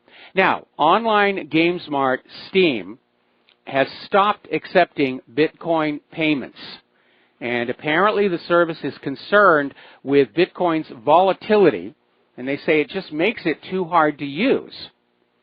And they're saying historically the value of Bitcoin has been volatile, but the degree of volatility has become extreme, losing as much as 25% in value over a period of days. And that's a problem because when you're checking out on Steam, a customer will transfer X amount of Bitcoin for the cost of the game plus Y amount of Bitcoin to cover the transaction fee charged by the Bitcoin network. Now, the value of Bitcoin is only guaranteed for a certain period of time. So if the transaction doesn't complete within that window of time, then the amount of Bitcoin needed to cover the transaction can change. Now, if Bitcoin were holding steady, you might figure that it's going to go above as much as it's going to go below. And certainly at the moment, it's heading up. But again, it does look to me like it's being manipulated. And I'm getting a smell of tulips. And I know in responding to some of our callers, we did set up a Bitcoin link on my website. We've collected 1/100th of a Bitcoin, and thank you to those anonymous donors. I still have no idea what I could do with it, but it's there. There's another problem, though, because apparently NiceHash was a company that is the largest crypto mining exchange, and it is admitting it was hacked and $62 million in Bitcoin stolen and transferred away. $62 million. So there is another problem with the system, being all on computers, and computers being vulnerable, thanks to the NSA and the CIA's backdoors, that you could burn up a dozen computers mining a whole bunch of Bitcoins, and they could just simply not be there the next day, because they're in the control of that computer somewhere else. We need to go back to having a store of value, a monetary unit that you can have in your hand, in your pocket, under your control. A silver dollar. That's how this country started. If you have a silver dollar in your pocket, hackers can't get at it. And by the way, another reminder for those of you who are going out during this Christmas shopping season, you need to be very careful about your credit cards that have those RFID chips in them, because apparently hackers have reduced the size of their little sniffers, where they'll be walking past people in the mall just snarfing off credit card and banking details. It used to be a backpack, not anymore, handheld device. So either get one of those wallets that is an RFI shield, or wrap them in tin foil. And as a common sense thing, you shouldn't have any more credit cards with you than you're actually going to use. Leave the rest at home in a drawer. You know, don't let your ego say, oh, look how thick my wallet is. I've got zigableams of credit cards out there. Every one of them is a point of vulnerability. You should have at most 2 credit cards. Unless you're running a business, that's really all you need. Don't make yourself a victim, because after all, it is the Christmas shoplifting season. Now, here's another little interesting story. This came out of the Daily Bell, and we all look to the government as the mediator in the transfer of property. That when we put our money into escrow and a deed is put into escrow and there's been a title search and everybody knows that, yes, that person actually owns this home or business, and the escrow will then swap everything and everybody goes home happy. But apparently, New York City has an issue with their system. They approved fraudulent papers which allowed a man to officially steal a woman's house. The forged deed was homemade, but the city government still processed it. They said stopping the fake deed from being processed would have been like finding a needle in a haystack. Hey, we're already overworked. It's not our fault. And apparently in New York, it's pretty easy to steal somebody's property with forged documents using the government system of verification. And it took years for this woman, Jennifer Marin, to finally get her home back and have this guy thrown in prison. The more they computerize our society, the more complex they make it, the more holes there are for people of bad will to come on in and cause mischief. Now, getting on down to immigration, apparently the Border Patrol made 310,000 arrests during the fiscal year that ended the end of September. That's actually a decline of 25% from the year earlier and the lowest since 1971. Now, despite the decline, border arrests increased every month since May, largely families and unaccompanied children, which is becoming an overused term because a lot of these people being called unaccompanied children so they can qualify for various special government programs. They're actually young adults here. Meanwhile, deportation arrests are soaring, and that's a good thing. And ICE, whose officers pick up people for deportation, made 143,000 arrests. That's an increase of 25% from a year earlier. So that's looking really good. Now, this issue of refugees in Europe is really getting out of hand. And story out of Express in Great Britain. Apparently, German pilots who were assigned to fly aircraft to take rejected asylum seekers back home refused. They simply said, I'm not taking the plane. I believe these people should be here.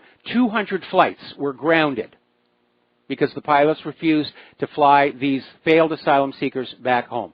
Frankly, if I was the airline involved, I would fire those pilots. That's not their job to make these decisions about immigration and refugee status. Also in Germany, apparently reading out news about migrants is now seen as a crime in and of itself by the left. And apparently AfD politician Rainer Rahn of the Frankfurt City Council was sued for racial incitement by the left-wing faction leader of Die Linke, Martin Klein. And the reason for the lawsuit? Because Rahn had read 30 newspaper headlines out loud about the crimes and rapes that are being committed by the migrants in the city. Now, analysts are looking at this situation. They're looking at the German people's upset over the migrant issue. They're looking at the German people's upset over the abuses of the European Union. Merkel has been unable to form a coalition government. And analysts are saying that basically the days of Angela Merkel and popular German politics as opposed to populist German politics are clearly numbered. Angela Merkel will not regain her lost political might. This is from a German political analyst. Now here's an example of the headlines which if you read them out in Germany, you will be in serious, serious trouble. Apparently, last summer, in the Fatia area of the Swedish capital, 20 men gang raped a woman, grabbed her, took her in a stairwell, and they were all migrants from Somalia and Iraq. And according to the victim, the migrants were discussing who would get to use her first, and apparently they literally had a line waiting for their turn. And they smashed the woman's head against the staircase, threatened her with a knife, and apparently when the police arrested them, the attacker said the entire thing was just a fun joke. Yeah, it was fun. That's all we were doing. We were just having fun. Polls are showing the majority of Europeans are favoring a total ban on Islamic immigration. There is understandably a concern over terrorism, but more and more it's because these migrants who are coming on in are refusing to assimilate and are instead demanding that the societies they've just come on into in Europe start to adopt Islamic law, Islamic mannerism, Islamic morals and behavior. Well, if the country you came from was all that great, why are you here in the first place? But it's been a tremendous amount of friction, and the majority of Europeans are now saying there should be a total ban. Meanwhile, the European Union remains committed to opening the borders to 75 million Turkish citizens as soon as possible. Now, the European Union is basically giving Turkish citizens visa-free travel anywhere in the European Union bloc, as well as handing 3 billion euros to migrants in the nation by next year. The EU is taking better care of the migrants than it is of the Europeans, and the Europeans are noticing it. Meanwhile, Ireland is surprised and disappointed over the stalled European Union and Great Britain talks. And Irish Prime Minister Leo Varadkar is saying he's disappointed that the British government could not reach a deal with the EU after Brexit talks on the Irish border fell short of an agreement. Now, the issue here is that Theresa May is between a rock and a hard place. the EU is demanding more from Great Britain, more divorce payment, more concessions, more agreements to sort of still have a tenuous link to the EU over and above that of two partnering nation states. Meanwhile, Theresa May's own backers and government are saying, we've already given them way too much. So she's between a rock and a hard place, and everybody is standing firm. Now, here is a very bizarre story, getting on back to the FBI. Former Assistant Director for Counterintelligence at the FBI, C. Frank Figliuzzi, wrote in a piece for NBC News that halting immigration is not who we are, and that Americans must adjust to terrorism. Terrorism, apparently, in Frank's view, is a small price to pay for the glories of the New World Order and the global government. And let's be honest, a constant stream of terrorists justifies increased funding for the FBI, doesn't it? I mean, if there was no terror, what would the FBI do besides harassing political demonstrators? Now, another article, this out of Russia Today. Germany's foreign minister is saying the world order is clearly changing. He's right on that. The role of the United States as a dominant world leader is fading. Now, he says it's under the Trump administration. On that, I do not agree. It's been fading for a long time, going on back to starting wars with lies 16 years ago. And, of course, the weakness of the U.S. dollar. And Germany's foreign minister is bemoaning the fact that the world is not turning to the European Union, and in particular Germany, as the new dominant superpower. Where have I heard that thinking before about Germany being the dominant power? 1918, I think, something like that, maybe. All right. Apparently, the Polish government put up a video on YouTube showing the disaster of the migrant problem, which is described as catastrophic. The property damage, the assaults. YouTube censored it. You are not supposed to know about any of that. Now, this next story I'm going to give you, I promise you it is not an April Fool's joke, especially because this is December 7th, the day that will live in infamy. Up in Sweden, and I got to tell you, Sweden, they are nuts up there. I used to think it was a nice country. Not anymore. Up in Sweden, there was an Eritrean migrant who shot a man in the leg while calling him a racist, for which he was arrested and charged. The court freed him because they said they could not prove that the Eritrean migrant knew the gun would fire a bullet when he pulled the trigger. I am not kidding you. That was the justification, that this guy didn't have an understanding that when you pull the trigger on the gun, it's going to go bang. This one is even sillier than that case over in San Francisco in terms of the extreme forgiveness of the migrants being shown by the courts in order to protect the open border agenda. That's what it's about. It's not about this migrant. It's not about the illegal immigrant. It's about not giving opponents to open borders political ammunition to stand up and say, look, this is not working. Now, San Diego is continuing their attempt to control this major hepatitis A outbreak, and apparently it emerged among the homeless population. And what they're doing is they're setting up this giant tent camp, and these are industrialized size tents that house a large number of people, and they're going to just have everybody living in there and treat them as, I guess, BSL 1. But the reason the outbreak is spreading is primarily from the fact of the homeless people having to relieve themselves on the streets of San Diego, from which it will then spread to other homeless and to even non-homeless. So they got a big problem down there.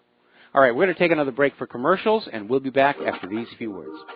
And aloha, America. Welcome back to the show here. We're just now getting word, and I don't want to gloat here or anything, and it's not like he doesn't have other homes, but apparently Rupert Murdoch's home in California just fell victim to the wildfires out there. And so they really are out of control, and I do feel bad for the people who are losing their homes who do not have the means to easily replace them, because we know they're not going to get a lot of help from the federal government, just like we saw with Hurricane Katrina. Well, you know, force of nature, you know, these things happen. Should have had fire insurance. Now then, apparently there is a big stink going on between Ethiopia and Egypt. And apparently Addis Ababa is building a major dam on the Blue Nile River. And the concern by Egypt is that Ethiopia would then be in a position to control downstream Egypt's access to this vital resource and then place Egypt in a strategically vulnerable position. And Ethiopia has come on back saying they will not be thwarted in carrying out what they see as a nationally important development project. And it denied the rumors which claimed that Qatar was partially funding the dam. So there's a lot of tension over there. Every time you build a dam, it's going to affect what's happening both in the immediate upstream area of the dam and certainly downstream. And that can become an issue between countries. Egypt is dependent on that Nile. It's a vital resource. It's not just some little stream that's being inconvenienced. It's a major issue. And if Egypt and Ethiopia were to come to hostilities, then as much as the dam was able to hold, they could shut off the flow downstream. Remember during World War II, there was a special squad of aircraft called the Dam Busters that went on in, and that was their target. They would destroy dams in Germany, which were also, of course, electrical power generating stations. Now, here's a story, and this is coming out of Common Core. Apparently, the state of California is now being sued because so few of their public school children can read. And apparently, a survey at one elementary school in California, 96% of the students were not proficient in either English or math. And it's a reminder, the more the federal government gets involved in education, the worse it seems to get. At one time, the United States had the greatest system of public education on the entire planet, and I'm lucky that I was born in an age where that was still in existence. We've heard about the dumbing down of America, Common Core, and it's one of the reasons why I predict that corporations that do get financial gain from the new tax plan, they'll invest it in other countries with more skilled labor pools. Who's going to be able to build any kind of a manufacturing business or high technology business when the workers coming through the door can't handle basic math or even speak English properly? We're going to take a break for station identification. We're going to open the phone lines, and we'll be back for hour number 3. Aloha, America. Welcome back to our show, hour number 3. The phone lines are open again, 800-313-9443. And getting into some political correctness issues, which is really getting absurd here. Not too long ago at Texas State University, there was a student journalist, Rudy Martinez, who wrote an article saying that the White Death will mean liberation for us all, and called White DNA an abomination. And the college paper finally got around to firing him for what is clearly a very racist piece of writing. And you need to understand, racism in any direction is wrong.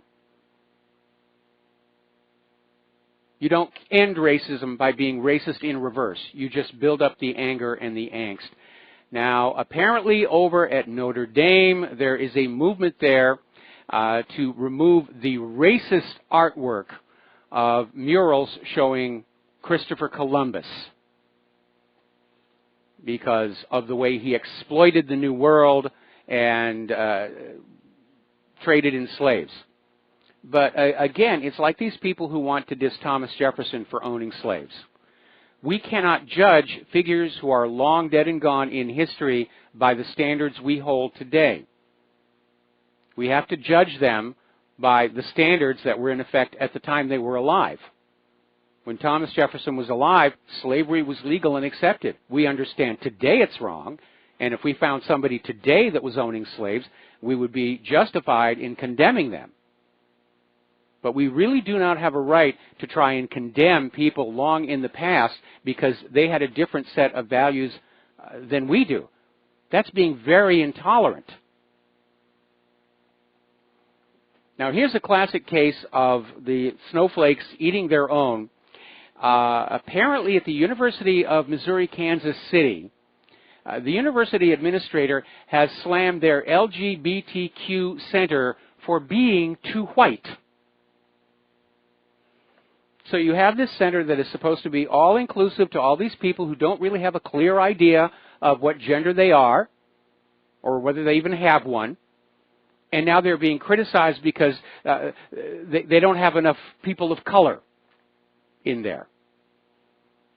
Well, if you go from the idea that these issues of gender are genetically mediated, maybe there's something going on there. Maybe blacks are less likely to be in these categories, or Hispanics are less likely. But it is rather interesting that in the name of tolerance and inclusiveness, they get criticized for being too white. The hypocrisy is stunning there. Now, here's another good one. This is out of Pennsylvania State University, and this sociology professor, Ann Delisio Parson, writing in the Journal of Feminist Geography, came on out with this idea that eating meat perpetuates hegemonic masculinity, and that masculinity implies an imperative to eat meat. Now, this is just getting silly. And I have two concerns with this. First of all, what makes geography either masculine or feminist? And second of all, the instinct to eat meat seems to cross all genders and all races. Is she just striving for tenure, or what's going on? Now, we've all seen the commercials on TV for Pandora. They're this jewelry brand, and they have sort of this the modular jewelry where you'll get a bracelet or a necklace and then you buy these individual little charms which represent significant events in your life. And there's nothing new with that. Charm bracelets were around when I was a kid. But these are very nice. It's sort of charm bracelets upscale. But apparently they had an advertisement which asked whether women would rather be given an apron or a bracelet for Christmas. And this just triggered the feminists saying, this is sexist. How could you do it?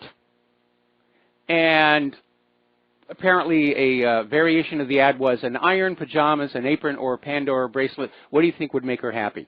And they're saying, you're being sexist. And I don't think that's being sexist at all. And any man who doesn't already know the answer to that question does not understand their lady love.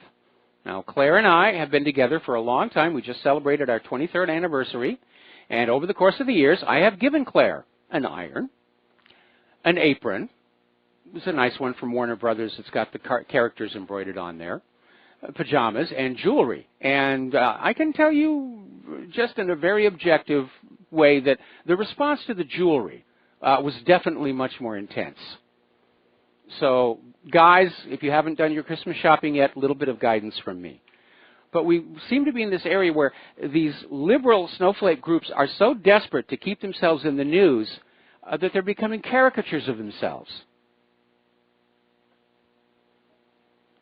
Apparently over at Facebook, there was a group of feminists who were doing posts that were all labeled, "Men are scum." Facebook suspended them. And the feminists are now screaming that they're being oppressed and censored and so forth. And maybe the censorship is a valid, legitimate issue. But again, you're not going to cure sexism by being sexist in reverse.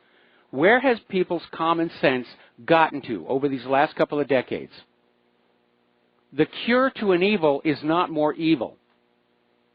The cure to racism is to stand up and say, I'm not going to be racist anymore. And you will not be racist against me. I'll not be sexist toward you. You will not be sexist toward me. That's how you calm this all down.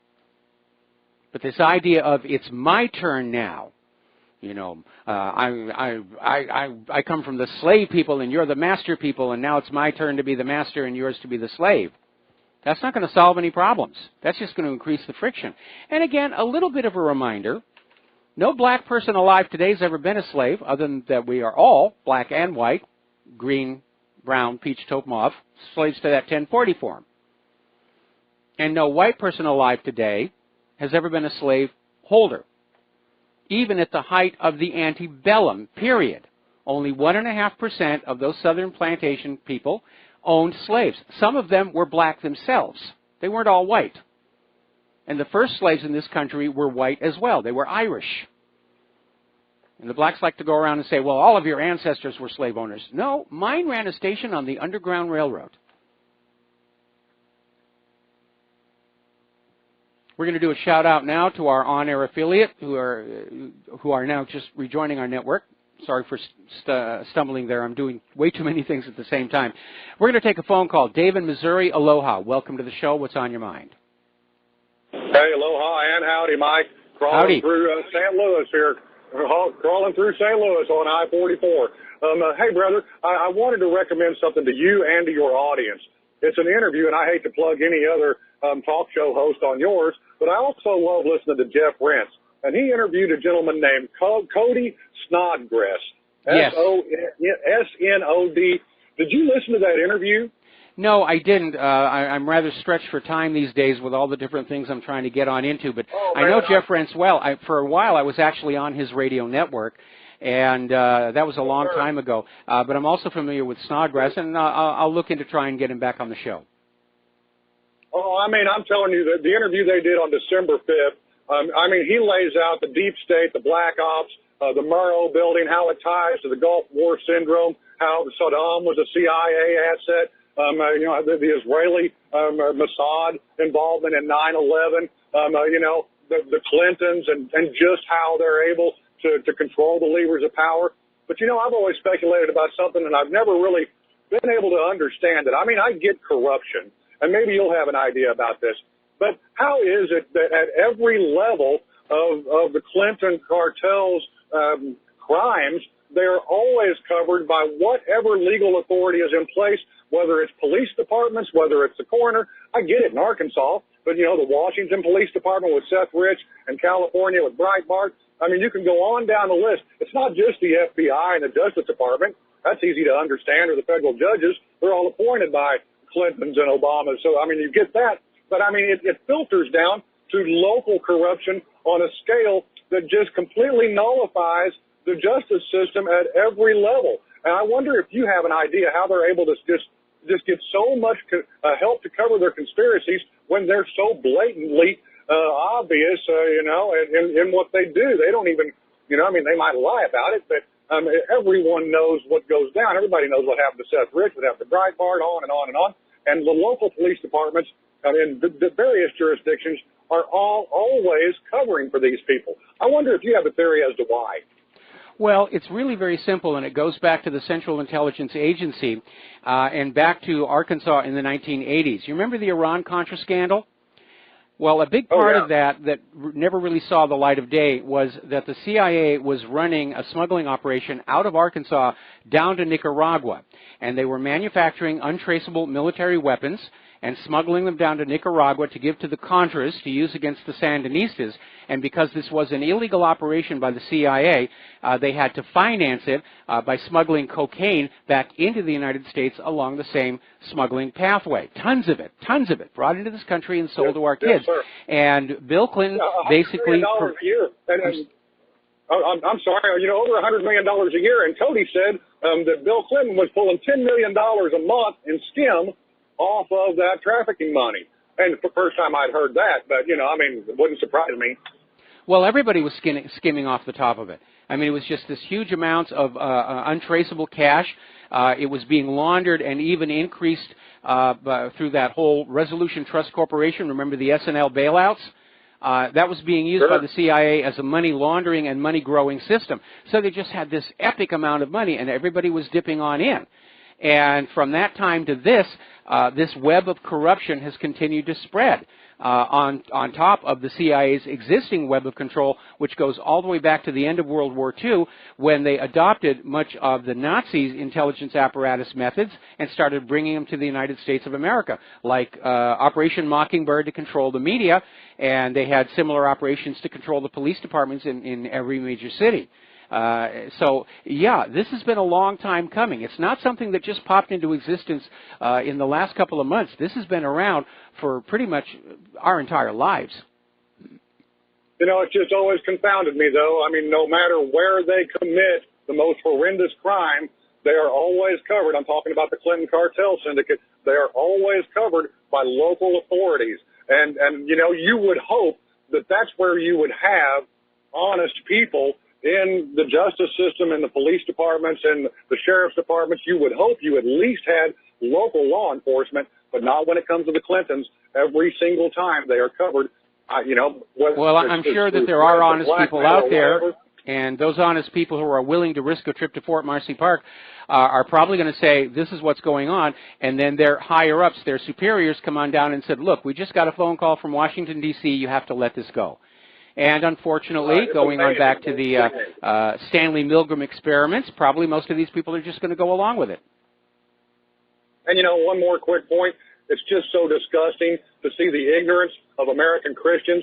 You know, I look at it from this point. I hate seeing Christians run from church down to Walmart to exploit Chinese labor, you know, for pennies on the dollar when their neighbors have no jobs here.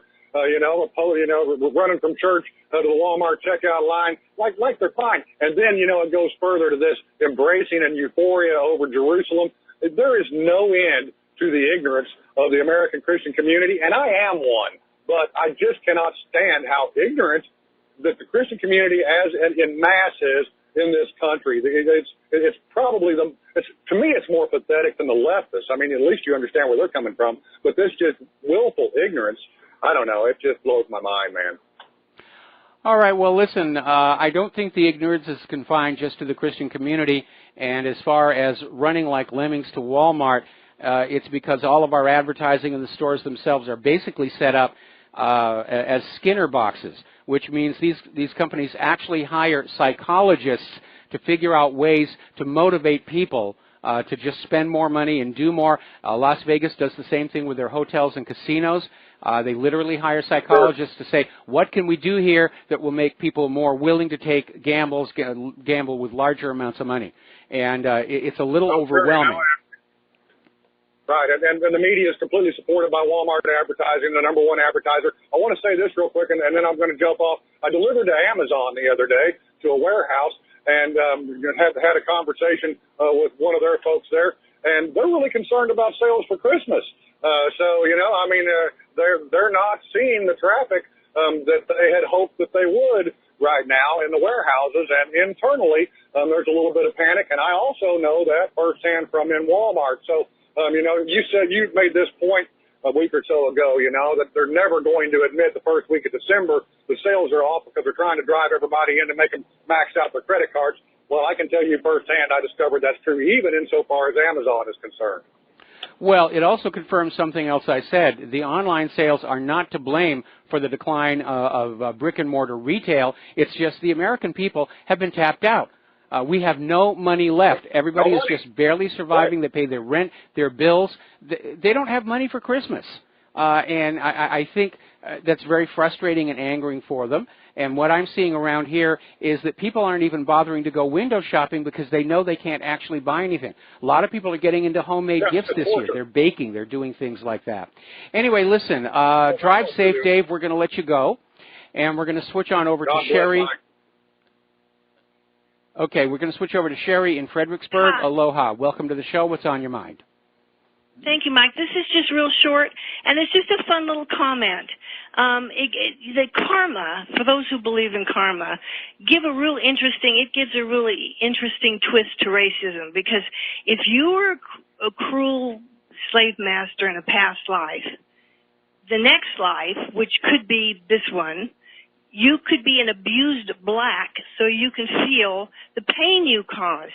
So all those blacks who are discontent with whites they may be actually feeling their true past life, and they should be kind this time to erase karma. Well, and they may be messing up again. Okay, it's a fun thing. Sherry. Various religions around the world have got this little gag that they like to play on their supplicants, and that is, bear with your suffering now. Even though the lords and ladies and slave masters are abusing you now, after you die, something magical will happen and it will all be made right. And because nobody has ever come back from death and said, hey, it's a scam, things were actually worse, they use this. And that's the big promise of all of these religions. You're not really going to die. You're going to be reincarnated, or you're going to go to heaven, and all of the wrongs visited on you in this life, all the suffering, all the oppression is going to be magically erased, and you'll be made whole.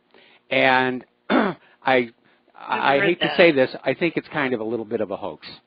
Sorry, but well, every religion thinks they're right, you know, and it's just everyone has their own religious opinion, and they all think they're right. So we'll know when we die. But I just thought my understanding of karma was you got to be on the other side of the coin when you come back, so you know what it feels like and have a chance to get it right. That was just my belief. But okay, well, that's your belief, and have fun with it and enjoy it. We're going to let you go. And we're going to switch over to Mateus in Canada. Aloha. Welcome to the show. What's on your mind? Hey, Michael. Yeah, it's just not the right kind of show for that topic, but there's a lot of people that agree with you. Anyways, I've been listening faithfully every day, and I have a list of about 50 points. So maybe I can get to one or two of them. You were mentioning before about the cluster bombs, how...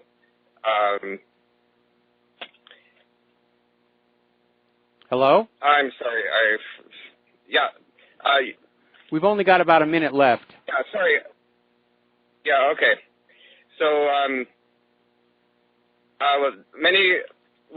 okay, sorry, changing topic here. When the Nazis were rounding up the Jews, now that we look back, a lot of us think, well, maybe they should have put up a fight at some point. It's a common thought. And I wonder what the parallel is today.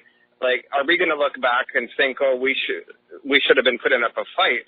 And I wonder where that line is. Like, did we already pass that line, or is that line still coming? You know, it's an interesting question. Okay, well, real quick, because we're almost at the commercial break. First of all, the Nazis were rounding up a lot of people, not just the Jews. They were rounding up the gays, the mentally ill, and the gypsies. And second of all, the Jews did fight back in the Warsaw Ghetto Uprising. All right, so Mateus, we're going to let you go. We're going to take a break for commercials. Back with another phone call after these few words. Aloha, America. Welcome back to the show. And before we take this next phone call here, this story was just sent to me by one of our readers. And this is a report from back in September of 2016.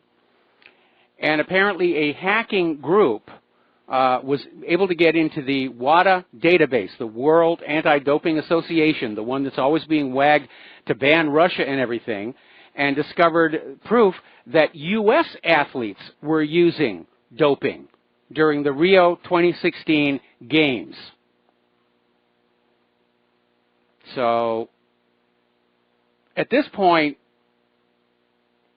as far as I'm concerned, the Olympics are pretty thoroughly discredited, along with being over-politicized. All right, we're going to take a phone call. Chance in West Virginia. Aloha. Welcome to the show. What's on your mind? Hello, Michael. You know, I absolutely agree with your previous caller, Dave from St. Louis. You have to have that gentleman, Cody Snodgrass, on your show. His information was phenomenal. He was a guest on Jeff Rentz's show 2 nights in a row. And if I were you, I'd do it pretty soon because his life is in jeopardy. He's got bodyguards. I hope knows how long they'll be around. All right, well, I'll definitely look into it.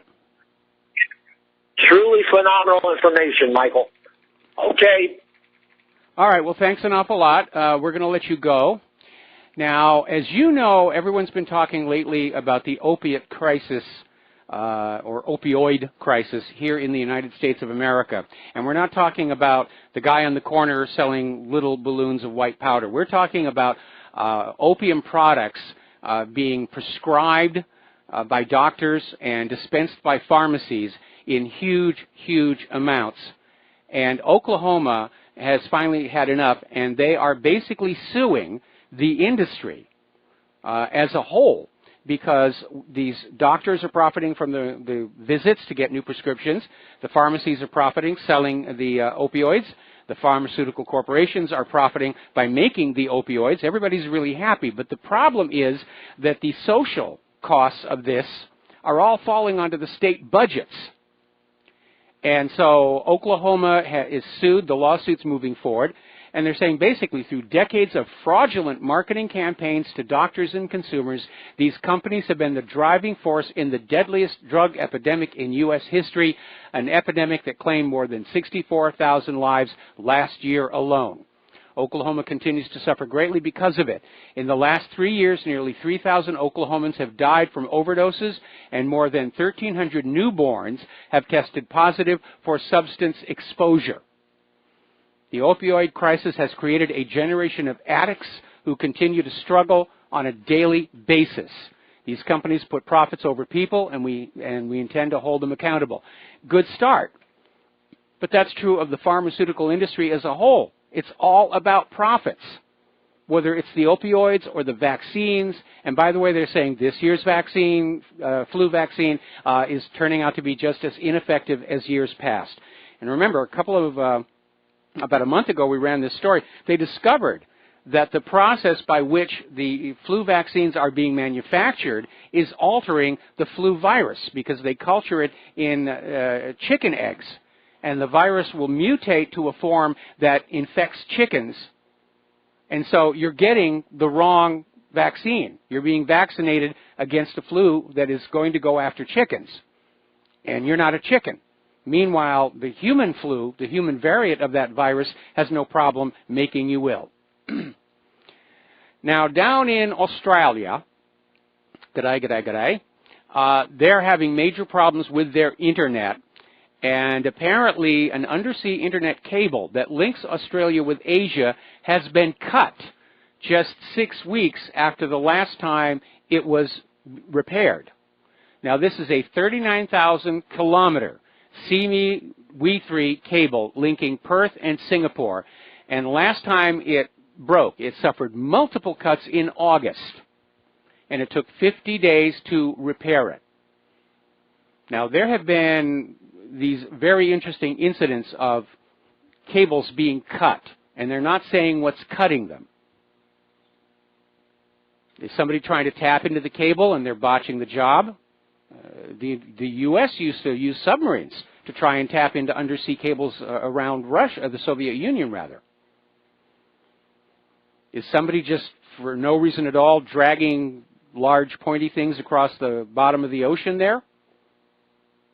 Or is somebody getting ready to launch a plan to literally shut off the entire internet in advance of some great world-changing event? But they're going to try and reroute Australia through somewhere else. And I hope they don't go through here, because our internet service is still abysmal here. Now, apparently there is a data slurping keyboard app, and it's made a huge mistake with the user data. We seem to hear this over and over and over again. And apparently it's another open database left online. It's not only sloppy security, but it revealed just how much data apps are collecting on you. And in this case, it found out that data was being collected by this predictive keyboard application called AI Type. More about that when we come back from these commercials. Hi, America. Welcome back to the show there, and sorry about the cough during the bump music there. I had my master gain up here. So we're talking about computers, and we're talking about this predictive keyboard application, AI Type. And it has 31 million users. And the idea is that it's sort of a more beefed up version of the little typing assistants you see on the smartphones, where it learns about you, and as you type, it starts predicting what you're going to say next, which sounds like a really useful thing to do. Unfortunately, it is downloading information from your phone, including your name, your email address, your location, your IMSI and IMEI numbers, IP address, phone specs, operating system details, links to your social media profiles and photos. It also slurped 373 million names and phone numbers from the contacts of over 6 million users. And then they went and they put it up on a publicly accessible database. Times I think about going back to just using 2 Dixie cups and a waxed string to communicate. 90% of my calls on my cell phone are my wife anyway. Now, if you're like me, you've probably been very curious about these so-called home DNA tests like Ancestry.com and 23andMe, and you may be tempted to try them. They're a little pricey. They're a little pricey. Apparently National Geographic has one as well, but the focus here is Ancestry.com and 23andMe. And apparently it is coming on out, they're not very accurate. Apparently Inside Edition had a set of triplets, identical triplets, send in their spit-on swabs to Ancestry.com and 23andMe, and they got wildly different results from both services. Neither gave each triplet the same ancestry results. Now, it may very well be that they're just sampling for too few genetic markers, and their computer program just says, oh, well, we'll just make something up out of it. But apparently concern was raised over the fact that 23andMe, when you get back to your report, and it's saying you're this percentage of Irish and this percentage of whatever, and then they'll get on down and they'll say the various African subgroups less than 1%. And people are, especially for people who are unfortunately racially hypersensitive, they're saying, what do you mean? I actually have black ancestry? And all these companies will say is, well, it's less than 1%. They won't say it's 0, which would be the honest thing to do. But I had been toying with the idea as a Christmas present of, getting one of these kits or 2 of these kits. But based on what Inside Edition found, it's almost bordering on being a scam. Plus, of course, as it's recently come on out, the police can go to these companies and get samples of your DNA without a warrant. So, good reason to keep your spit in your own mouth. We're going to take a phone call here. Tom in Florida. Aloha. Welcome to the show. What's on your mind? Yes, good afternoon, Michael. What's on my mind is I was watching a news station earlier today, and they were talking about all these rich people in New York because of the Trump taxes. They're all going to move to Florida or the Carolinas and destroy those states. And on top of that, they weren't just talking about the rich people. They're talking about even the poor people in New York. They're all going to get out of that cold climate, and they're all going to flood into Florida. And they're going to, they're going to actually basically flood these southern states with these New York, these Yankees up there, so they can turn these states purple or blue. Because there are a bunch of liberals up in those states, and you know that, we know that, and everybody knows that. And that's what their modus operandi is, Michael, to flood these southern states and to turn them blue. And if I was these governors of these southern states, I'd wake up the public to what's going on, what kind of conspiracy this really is. Now, Trump is actually trying to cut the taxes and, I guess, stimulate the economy. But you can't tell that to those northerners up there because look at Illinois, look at New York, and they're destroyed. And the whites are fleeing out of those states in droves. But unfortunately, they're very liberal, Michael. And They have this licky-kissy, touchy-feely ideology, and it's destroying their country. And an example, look what's going on in California. They only talk about the fires and the big fires that are burning up California. Well, what about the illegal immigration over there, where hospitals are literally closing up? You got, almost 4 million illegals or more in the state. What are they? Well, they got a lot of cheap labor, I suppose, to rebuild the houses, but I don't think that's even happening. So what's going on here? What a conspiracy this all is. And like you said yesterday, Michael, Israel's controlling the whole ball wax. So, well, again, the reason for the open borders agenda is it's a foundation stone of the globalist New World Order, to blur everybody together, to destroy a sense of regional identity, cultural identity, historical identity, and get everybody confused about who they really are in order to make it easier to control them. Certainly, the liberal establishment in this country is taking advantage of that by bringing in all these illegal immigrants into these various states to try and turn them from red to blue. forgetting, of course, that illegal immigrants aren't supposed to be able to vote in the elections, but we know that they did in last year's elections by the millions. And that's why the liberals are constantly fighting this idea of voter ID, saying it's discrimination, it's racist. That's nonsense. You have to get a driver's license to drive a car. That's not racist or discriminatory unless you can't pass the driving test. You need a pilot's license to pilot a plane here. Yeah, you're absolutely right. But another thing, Michael, like what's going on now with the FBI and this investigation with the dossier and all that, that's another insanity because I'm looking at it like this. First off, they're talking about, Trump this, Trump grew up, and then you got Franken resigning, and then you got talking about these women. What about Bill Clinton? You have Anita Broderick say she was brutally raped by this guy who's the president of the United States. Monica Lewinsky's already been proven. That's a no given. And you also have all these other Democrats that have been doing all this perversion in Hollywood for the last 60, 70 years, and Weinstein, and now you got another Weiserman and the FBI, this criminal. I mean, it's unbelievable. And the American public, I guess, is they're so busy working, they can't really see what's going on. They're too busy trying to pay taxes and support their families. So they can't really know what's going on in this country. And if it did, there would be pitchforks out right now. Well, I think what's going on right now, I've referred to this before as the year of the grand disillusionment, where the American people have come to realize that this kind of behavior isn't just confined to some corrupt individuals within government or entertainment, that it is systemic, as is the corruption itself. And I think Americans are now losing some of their idealized versions of what it means to be an entertainment star or a politician. And they're beginning to realize that these are not people we should be looking up to on that silver screen, and we shouldn't be listening to them in terms of how this country should be run. And again, I don't want to encourage anybody into the idea of a revolution, but I understand the sentiment about pitchforks and flaming torches, tar and feather, ropes and rails. Well, exactly.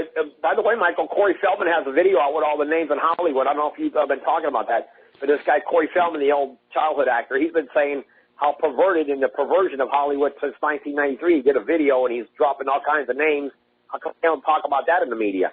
Well, it's getting a little media attention right now because Corey Feldman was interviewed by the police when they were looking into what Michael Jackson was up to. And so Corey Feldman's story was sort of a side issue, and the police claimed they lost the tape of his interview. But apparently, just today, it's reported it's been found. So hopefully that's going to be made public very soon, unless some of Hollywood's power players are willing to spend enough money to make that tape go away again. Remember what happened to those photographic negatives from the Robert Kennedy assassination? Student photographer was the only one in that pantry with a camera when the assassination happened. And he took a bunch of pictures. They were confiscated by the police. And when the investigation was over, he went to get his negatives because obviously they were going to be worth a huge amount of money. And the police said, "We're sorry, we lost them." And so years later, the photographer went ahead and sued the state of California for the estimated worth of those negatives, what they would have been worth if he'd had them available for sale. And then all of a sudden, the police found the negatives up in Sacramento. And they flew them down to Los Angeles with a courier. And the courier left the airport, and oh my goodness, one of the tires on his car went flat. So he stops at a gas station to get a new tire or get the tire repaired, goes to the restroom, leaves the briefcase with the negatives on the back seat with all the windows of the car down. Surprise, surprise, he comes back. The negatives have been stolen. Oh, golly gee whiz, that's the end of that story. I mean, that kind of stuff goes on all the time. It's amazing. It really is, Michael. Disgusting is the word that I would prefer. Yeah, it's absolutely absurd and disgusting. And it's like this immigration thing, the sanctuary state, it's collusion, it's obstruction, it's aiding and abetting. That's exactly what these people are doing. With it's a violation of Title VIII. The governor. You know, I disagree with that member of Congress who wants to put in a new bill to be able to jail these mayors and governors. The laws are already on the book. They're just not being enforced. Right. Agree. Thank you, Michael. All right, thanks, Tom. We're going to let you go here. Now, speaking of pilots, which I mentioned a little while ago, apparently over in New Jersey, they're becoming very concerned about drones. Little tiny drones. We've all seen them. They're the hot item for Christmas, and they are a lot of fun. But apparently there have been some incidences where drones have caused damage, and it turns out the guy or gal flying the drone is operating under the influence of drugs or alcohol. And so New Jersey is actually getting ready to pass a law on drunk droning, which, makes sense to me. It really does. But it does seem kind of absurd and silly. But the drones themselves, they're actually a lot of fun. As long as you understand there's a correct way to have fun with them, like aerial shots without needing a camera cane, and there are things you shouldn't do with them, like peek into the neighbor's windows. That's a tacky no-no. Now, apparently, a massive security flaw has been found in hundreds of apps from major banks, including HSBC and NatWest, that left 10 million accounts vulnerable to hackers. And apparently researchers tested this new tool on these 400 apps and found that they had this severe vulnerability that would have given hackers your username and password, at which point they could log on to the computer and transfer your money anywhere that they wanted. Now, the banks have been informed of the flaw, and the report is they're removing it, or it has been removed. Basically, I think, again, close the point of vulnerability. Having an online banking system is great to check if checks have cleared, deposits have come on in, but don't link that to anywhere else. Don't have that enabled. That way, if somebody does break into your computerized banking interface, all they can do is see how much cash you have in your account, which in my case is laughably low, but they won't be able to do anything with it. Now, Google, along with all the things they do that we don't agree with, is apparently investing a lot of money in the next generation of computers and really pushing this artificial intelligence. And they have a new system called DeepMind, and they programmed it to learn chess. Not play chess, learn it. This algorithm is able to self-teach. It learns from scratch. The only thing it was programmed with initially was the rules of chess. And it was set to develop chess strategies simply from playing games against itself. And in the space of 4 hours, apparently duplicated all of the great chess games from the history of the game. And now it's coming up with new strategies, and the grandmasters are poring over it and saying, wow, that's really, really good. I used to love to play chess until I kept losing all the time to my iPhone, and then I quit because I won't accept such uppity behavior from my appliances. But then let's not anthropomorphize the little bastards. Okay, we're going to go back to the phones here. Jeff in Florida, aloha. Welcome to the show. What's on your mind? Aloha, Mike. Thanks for taking my call. My first question is, senators such as Franken and Conyers, are they still eligible for retirement and pensions and leeching our tax money after being caught? Yes. All they did was resign, which every member of Congress has a right to do at any time for any reason. They have not been convicted of a crime that would result in the loss of their retirement benefits. So sexual harassment isn't considered a crime? It is considered a crime, but they haven't been prosecuted. They've just been accused, and they've stepped down. They've resigned. But because they've been resigned and there is no prosecution or conviction, more importantly, got to be a conviction, I don't think there's any provision to strip them of their retirement benefits. And again, my concern is that it seems that these are very high-profile Democrats, like somebody wants to sort of clear out the field ahead of the 2020 Democratic primaries. I have a second question. It's not really showing up on the radar, but what is the status on Niger? Well, apparently the government of Niger has now authorized the United States to conduct drone strikes over the country. And again, when that ambush happened and the 4 Americans were killed, it came as a shock to the American people, and apparently most of Congress, that we were even in Niger to begin with. And it raises the question of how many other countries the U.S. military is in right now that we don't know about. Well, that's all I had. Thanks, Mike. All right, thanks an awful lot. We're going to let you go here. Now, story out of ZDNet. Apparently, the United States government is taking the position that it does not need the FISA court's approval to ask for encryption backdoors. And they're saying basically the U.S. government has a right without a FISA warrant to ask tech companies to put backdoors in their encryption, which of course is why I wrote my article, Rivero Challenges the NSA. And apparently the government made this position back in July in response to questions posed by Senator Ron Wyden, but apparently it was only made public this weekend because they thought people might be a little bit upset, and yes, we are. Now here's one that is going to raise a lot of hairs, and I'm going to preface this by saying, do you remember about, I think it was 2 months ago, there was a video of this lottery in operation. The balls were bouncing around the machine, and they were coming on up, and the announcer read the numbers out of sequence as the balls came up, but they were the correct numbers. And everybody looked at it and said, this has to be rigged. There's no way that he could have swapped these two numbers and gotten them right unless something was going on.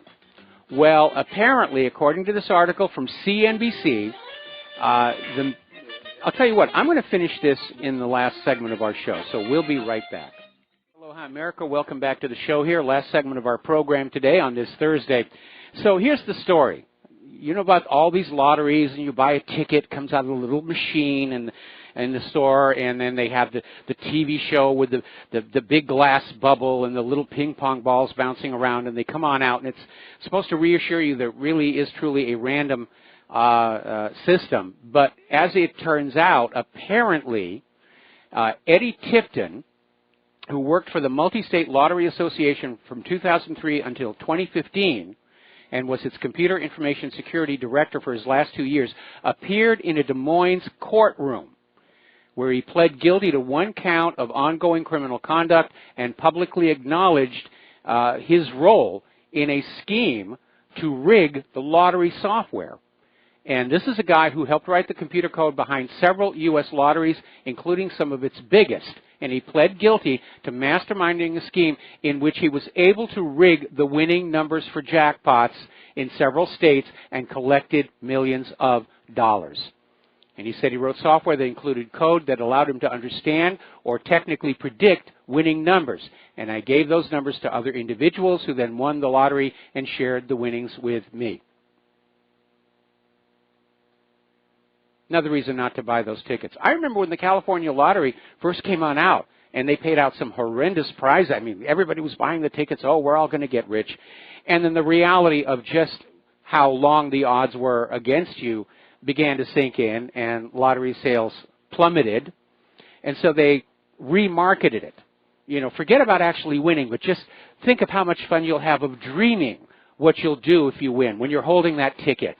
That's what you're spending the money for, that freedom to dream about the yacht or the airplane or the hot tub or the mansion or whatever you're going to buy with the money. And that's how they tried to market that. Didn't really work all that well. Over at Stanford, they're claiming to have written an artificial intelligence program that can predict how you vote by the car you drive. I'm kind of dubious on that one. Maybe in terms of people who can just go on out and buy whatever car they want, but people who are constrained by finances to buy simply the cheapest car they can, or who buy a car from a private sale where they don't really have much sale over the make, model, and color, but just whether it runs or not. I don't know if that's going to work. Google has been sued on behalf of 5 million iPhone users for a privacy violation. This is over in Great Britain. And apparently they were collecting data from iPhone users improperly. And they're sued by a group called Google You Owe Us for alleged misuse of personal data. And they're saying that the parent of Google, Alphabet Incorporated, unlawfully collected personal information on iPhone users by bypassing the default privacy settings. In other words, when you go into the iPhone to the little privacy menu and you flip those buttons over, they don't do anything. little bit of good news. Apparently, an international team has taken down a massive botnet called the Andromeda botnet that was used to move malware onto compromised PCs all over the world. It distributed over 80 types of malware to infected PCs, was shut down the end of November. They've arrested one suspect in Belarus. There's the music. Time for me to get on out of here. Please stay tuned for the John Stedmiller program. He's got a lot of stuff to share with you. We'll be back tomorrow, Friday, with the lovely Lady Claire. Meanwhile, please take what you learn here, share it with your email, your social media, all your friends, people you meet at the water coolers. We have to stand up united and push back against this flood of lies. And all we have working for us is the truth. We'll be back tomorrow. Aloha, America.